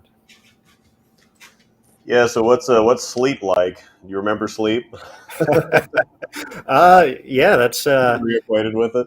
It took a little bit. Like I was surprised how much the PWBA event really kicked my ass more than anything else with just kind of the days. Like I kept telling everyone, it's like, these are the exact same days I had, but that kind of threw me off with the, changing up a couple hours with the time zone difference. But since then I've kind of settled into like a normal routine. So sleep is back, sleep as well. No more, waiting for the late night text to see what happened on the late squad or anything like that, where, I wake up in a panic to see what messages I got or anything like that. So luckily that's stopped for the time being. So pretty normal sleep schedule, kind of just the normal or as normal of the 8 to 5 as we can get nowadays. So definitely enjoy that and ready for more of that. Yeah. So jumping ahead to Reno next year, for people that haven't been to the stadium since the changes go through, have you been? I imagine you've been to the stadium since they did all the renovations and stuff. But what are some of the things that people can expect going into next year? It's night and day different. So they completely remodeled the fourth floor, which is the main bowling facility with the 78 lanes across. And so, if you kind of have that old picture with of what it looked like for the first, 20 years that we were going there, that's totally different. I did get the chance to check it out in 2021 a couple times. We had the USBC Women's Championships there, and then the PWBA was there at the end of the year as well. So getting to see that, get kind of familiar with it, there's a lot. It's definitely more open on the fourth floor.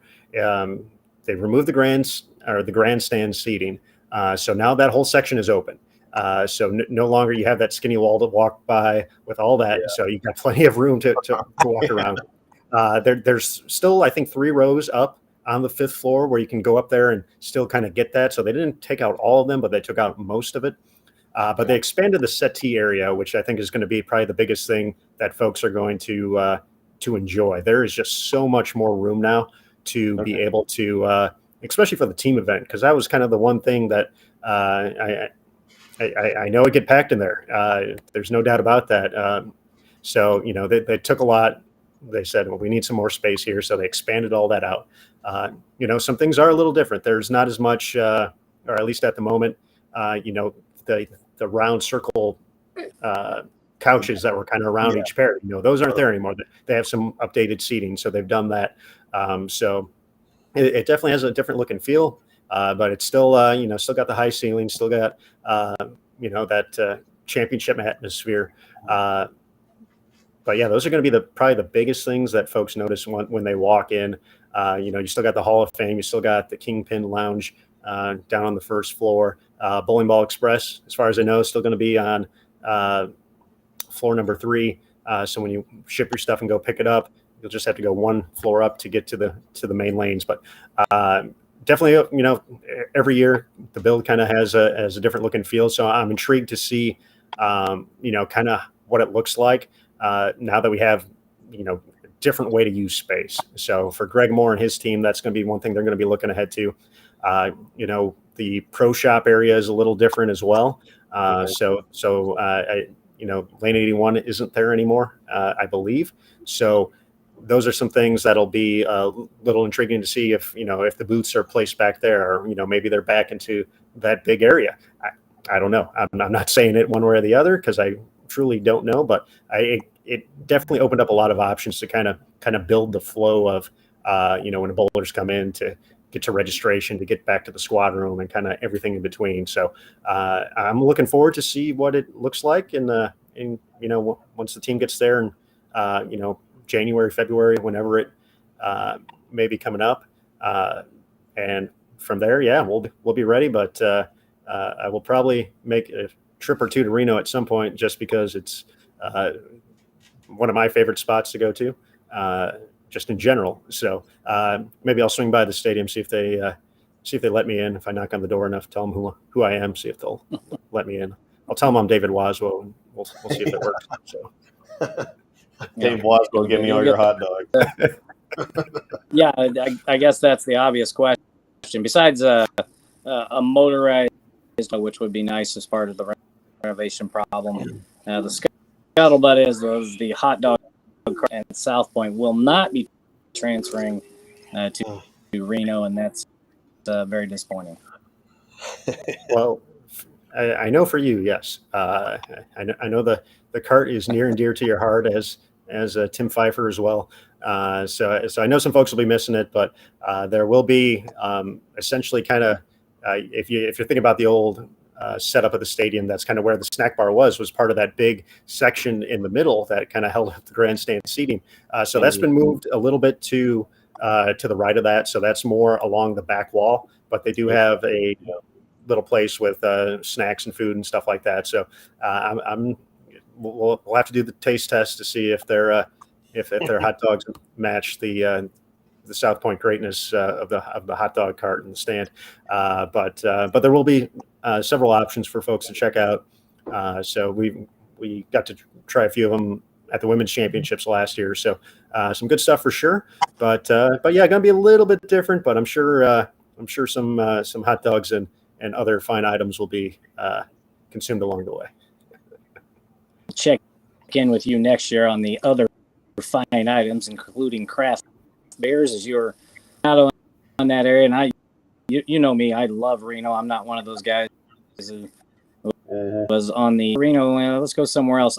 I love going to Reno, so we'll check back. Yeah, next year on those fine items, as you know them as well as anybody here in that. Go ahead and let you go. We appreciate you coming on here, and I'll kind of do like I do with Matt at the end of our year. We'll still check in with you from time to time, but you've been great, Matt. Accessible to come on each week or every week that you're humanly possible able to do it. Asking for anything or just to help us and to help out the bowling world. I just want to say thank you. Well, I appreciate the kind words and definitely appreciate what you guys are doing out here as well each and every week. So thank you for having Matt first and myself on now to kind of talk about things going on with USBC and the Open Championship specifically. So yeah, definitely keep in touch prior to the start of the Open Championships. Looking ahead to March in Reno, but yeah, I'm looking forward to it. I'm going to appreciate the time off, of course, and not living there every day. But yeah, I definitely appreciate getting to tell the stories of the bowlers and getting to kind of share and celebrate their successes on the lane. So I appreciate you guys giving us a format to do that as well and talk about that. So definitely appreciate it from you guys. Keep up the great work on your end too, and we'll be watching. Very much again, and we will we'll talk to you in the future. Enjoy your time off and grab some sleep. Will do. Take care, guys. Yeah, see you. All right. One last time there, Luke. USBC media relations, do it all communications, does it all, and he gives a lot back to bowling. We appreciate him spending the time with us. And with that, we're into the show. I assume he's awaiting silently in the queue there. He is of 180.com podcast. He also does the Storm Collegiate podcast. His name is Tim. Welcome back to the Bowler Show, sir. Hey, thanks for having me, guys. It's been a while, and always a pleasure to join you. Boy, that voice just sounds familiar. What sounds so familiar? Oh, that's right. The Above 180.com podcast. That is definitely Tim Burg. Yeah, guys, how's it been going? I caught Luke there, or I caught the end of Aaron, and one of the questions in the chat was one of the ones I was actually thinking too. When are those USBC checks coming out? No, mine isn't something that I'm waiting a whole lot for. It's not going to help me not putting a down payment on a new house by any stretch, but something that'll put a few extra bucks in the pocket. So I was kind of chuckling when I saw that in the chat, because that's something as well that I was kind of wondering as well. But how you guys been tonight? We're doing great. Let's talk about we've done the Bowler Show before. We took a little hiatus, and now we're back. You've been doing the podcast. Go back to the beginning. How did you get into this to start with? Yeah, so it was. I was living in the Washington, D.C. area at the time. Joe Serrar, who just recently retired, was my ball driller up in Milwaukee. I'd moved from Milwaukee down to the D.C. area for my day job, and we got to talking about doing something as a way to give back to the sport and to help bowlers increase their game, to help them increase their scores and enjoy themselves and have fun.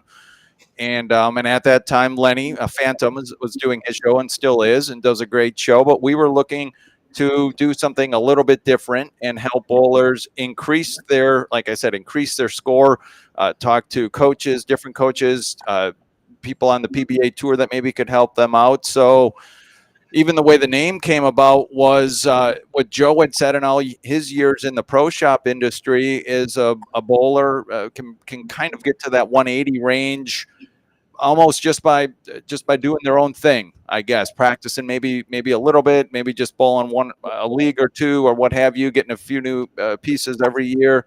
But to improve their game above that, they needed that coaching, that extra help, learning a little bit more about their equipment and adding to their arsenal. So that's where the name came about and how the podcast began. Yeah, and for us, for the way we do our show, I think it fits in great with the podcast. I like our format where we have 3 or 4 guests on whatever each night, and we kind of just different topics and stuff. But you guys can do one person and really dig in and really for questions. How much fun is it for you to do these and really get inside or maybe an up and coming youth collegiate bowler? Yeah, that's a fun part, is you get to really figure out what makes these young athletes tick. And I feel like as we've been doing the collegiate shows now since it's been 8 years, we started those with the fine folks at Storm, and it just seems like as we've been doing them, the knowledge I get, it makes me think back. I didn't bowl in college. It makes me wish I had, because the sport has just grown exponentially even since I was in school. But just the camaraderie you hear from the team, from the players out there, just the memories they all make. And it's not always about the bowlers. And I think there's always this misconception when you're talking collegiate bowling that you have to be at the top. And there's so many programs out there these days for for a lot of different skill levels and depending on what you're looking for. So that's really the fun thing, is catching up with these players, hearing the excitement, hearing them even as they look back, and even now as you guys see, that's something that these players stick with them. If you went to Wichita, if you're a shocker, you're always a shocker. You communicate with shockers, even you might be on a different ball manufacturer with a different staff, but if you're a shocker, you're still a shocker, and you still, in some ways, it seems like cheer for them. So that's a fun part we've had, and just hearing from these guys. And like I said, I think everyone is also starting to. At the beginning, they can be a little more introverted, and I feel like now people are more and more coming to be of age, and they're getting to be a little more where they're more outgoing with things as more shows are out there. All right, well, I'm going to risk my staff position here at Storm and chat and ask you how much. Let's put it this way: how hard is it for a guy like Steve Klemkin? Could you say how hard is it? Steve was great. Steve.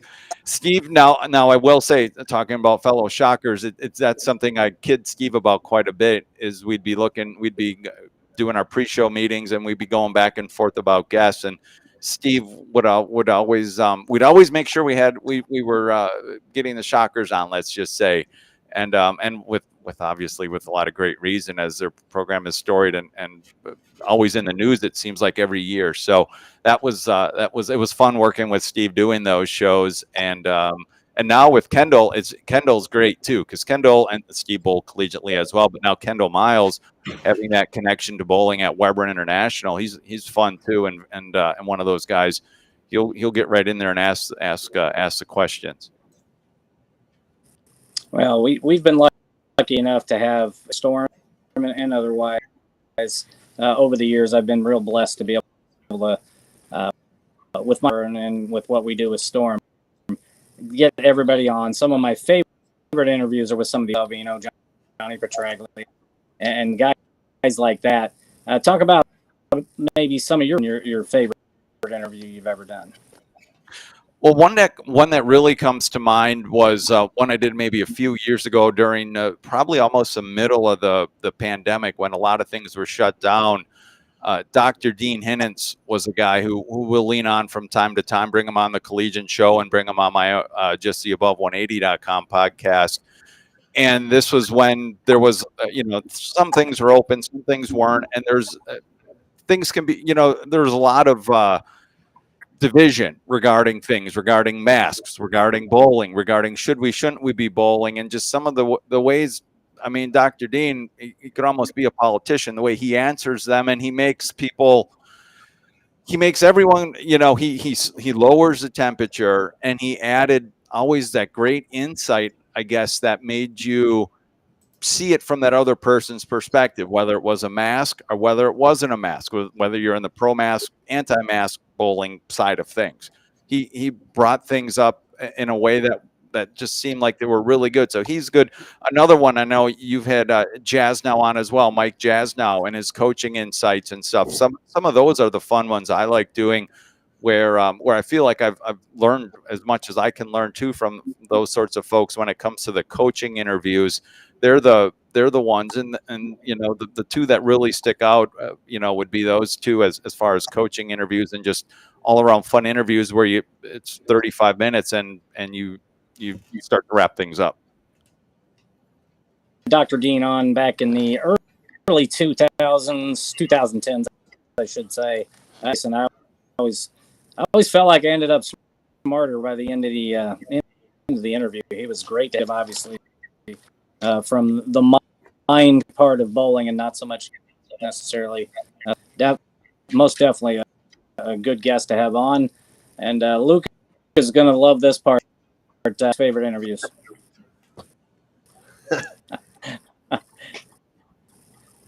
And you do answer that. Yeah, obviously, that's just kind of a fun question we ask each guest. So. Yeah, he always likes to ask, what's your least favorite interview?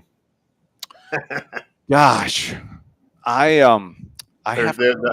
there's so many, right? No, it's the opposite actually. What I will say is some of the ones for me that are the biggest head scratchers are the ones that take the longest. There's a lot of back and forth setting these up, as you guys know, and sometimes that goes very, very painless, and it's like set up and you do it, and it's pretty straightforward. And then there's ones where it seems like setting up the interview is almost longer than what the interview is. But yeah, I mean, I really, I don't want to talk about Dr. Dean being a politician. I really can't think of one. Really doesn't come to mind as far as someone that that hasn't been up to par, I guess, or that you could say. I mean, there's times, I guess, and you guys know this too, where the interview might be a little shorter, and that doesn't always mean it's a bad interview. It just means you're done. There isn't much more to, I feel when me or Kendall, when we're kind of out of questions, or Steve, when we're doing the shows, when you're out of questions, you're out of questions. And as someone, I'm not going to keep just asking questions. So someone might listen to a few of ours and say, well, that one was only 10 minutes, so it must not have liked the guest. No, it was what we had set up and just the way things go. Yeah, and sometimes you get people that you ask them a question and then you have a nice little back and forth, or they're more talkative, and some people just really aren't that talkative. They kind of, they're kind of reserved people, and everything's pretty simple to them. It's like, yeah, I go out and I try to knock the pins down, and that's that. So, yeah, exactly. And I feel like both tours are starting to do just by the folks like your show and my show and everything that's going on out there in the industry regarding all the different sorts, for media out there for people to express their opinions. People are getting more versed in talking and getting better at conducting interviews and understanding that. I guess if you give us some nuggets, it's not like we're going to steal those nuggets and go out and beat that person the next time out, or their competitors aren't listening and going to go out there and take it to them. Yeah, Tim, I'll share one of my. I guess this will go in kind of in the category of it's not least favorite, because I love the guy. It was I had Anthony Simonson on the show, and we got towards the end of the interview, and he had a lot of got to the end. And I said, hey, is there anybody in the bowling world, family, friends, whatever, that you'd like to thank? And he said, no. And I said, you sure there's nobody you want to thank? You want some cheers? And he goes, no. And that was the end of the interview. It's still one of my favorite moments. He floored me because, as you're asking questions, once you ask a question, especially somebody you got plenty of time to form your next question and get ready. And, I wasn't quite, he just said no. And I was on to the next question. So that's something I remember interviewing. And I'm with you. I always ask that question. I always ask bowlers who their least favorite cross is. But it's just kind of a fun thing we do here. And I know it makes Luke uncomfortable, so I continue to do it. Well, I will say the one thing, and I guess I would say regarding some of that, is how when I'll get people that'll ask me, I feel like it must be because they're a little bit nervous about joining the show. And I know I did this to you guys as well, more, so I was a little bit prepared. But hey, can you send me the question? And I didn't ask; I just asked for what we're going to be chatting about. But people ask for the questions or stuff ahead of time. And for me, I'll send if they ask, I'll just send them just a few bullet points or some sorts like that. But a lot of the questions are coming as we're talking, as we're having a conversation. I always try to put them at ease. Hey, we're sitting down, having a cup of coffee, Starbucks, what have you, having a drink at the bar, sort of thing, as a way to put their mind at ease, if that's part of it. And if you listen, neither of our shows are trying to pull gotcha questions or anything of the sort. Yeah, and that's kind of what a couple of the best interviews that we've had are with Brian Wallachek, and they've felt just like regular conversations, like we're just shooting the bowl and hanging out. We're at a bar watching a game or something, and so yeah, sometimes you do want to have. It's very interesting to think about, because when you're setting this kind of stuff up, you want to have an idea in mind, but you don't want it too rigid and too structured to where it seems like you're just kind of. So they, you ask them a question, then they talk about something, and then maybe they go off somewhere and lead into something else, and then you're kind of like, oh, well, no, this is my next question on the list, so I have to completely switch gears and go off this other direction. So it's sometimes just as unpredictable for us as it is for them. 100% agree, and yeah, I think exactly. You just have to. I mean, I'll follow where the guest is going, or have kind of where I'm thinking I want to go with the interview, and they'll say something that'll spark, take you in down a different rabbit hole, and you just go with it. And sometimes those are what lead to some of the best conversations and best interviews. Oh yeah, definitely, and I think that's what the viewers actually like that more too, because it feels more organic. It doesn't feel like you're sitting down having an interview, so to speak. And that's what I think a lot of the viewers want. They want more of that. They want to humanize and kind of personalize these people that they watch on TV, and then they kind of idolize. They don't want to hear the same questions that everybody else has asked and the same answers that they normally give, and whatever. They want to have, more of that kind of personal connection.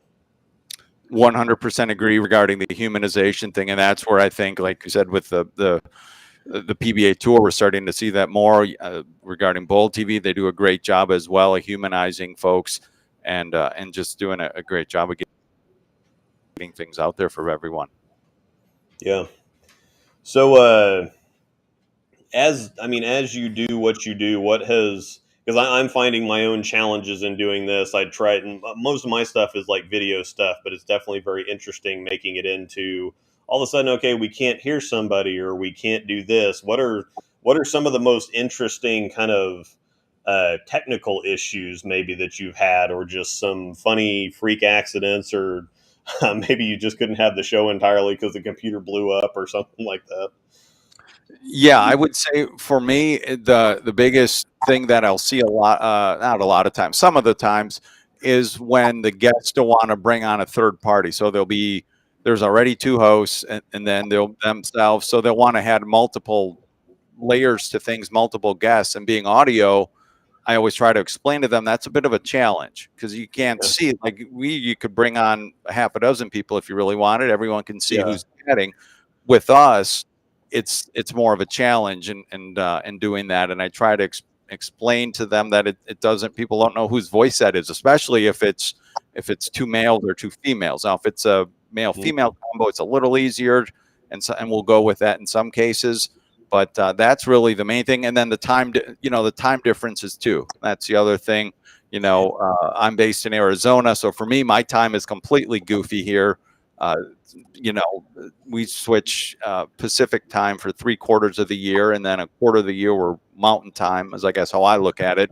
So for me, that's completely different as far as even lining those up with Kendall, because like I said, about a quarter of the year we're on the same time as folks up in Utah are, and then the other 3/4 of the year we're not. So we deal with dealing with time issues if we're going overseas.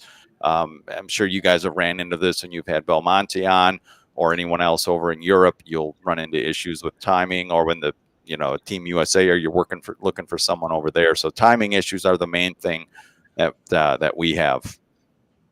Yeah, that's kind of the same thing, because we do our show at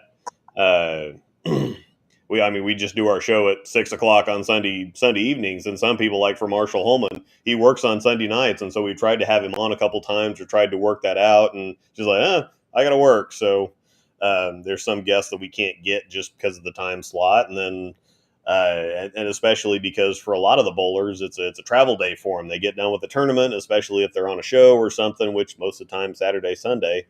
So sometimes the timing just doesn't work out. And then, we've had other times where it's like, okay, so I'm supposed to be on at 7 Central, not 7 Eastern or whatever. So, yeah, as many times as we can kind of go through and make sure you say what time you're looking for, or this time Central, or wherever you're at.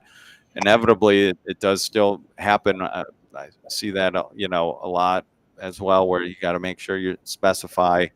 And then for me, it's dealing, like I said, we'll book the guests, and then it's making sure whose time zone are we talking when we book it, between me and Kendall, or me and Steve when it was us too. Yeah. There you go. That's funny, because one of the best, we have technical technical issues here and there with the audio. So now even back in the days when I just did the show on the radio, there was always travel that, they'd lose their signal or we'd have a problem at the radio station. But one of our best interviews was Rick Benoit, and he was in Kuwait at the time.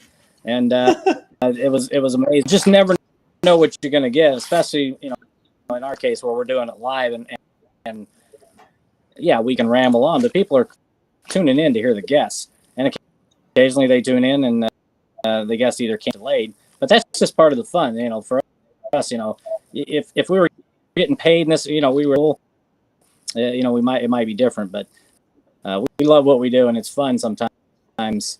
So take a moment and tell people how they can find your podcast, and then also you got any.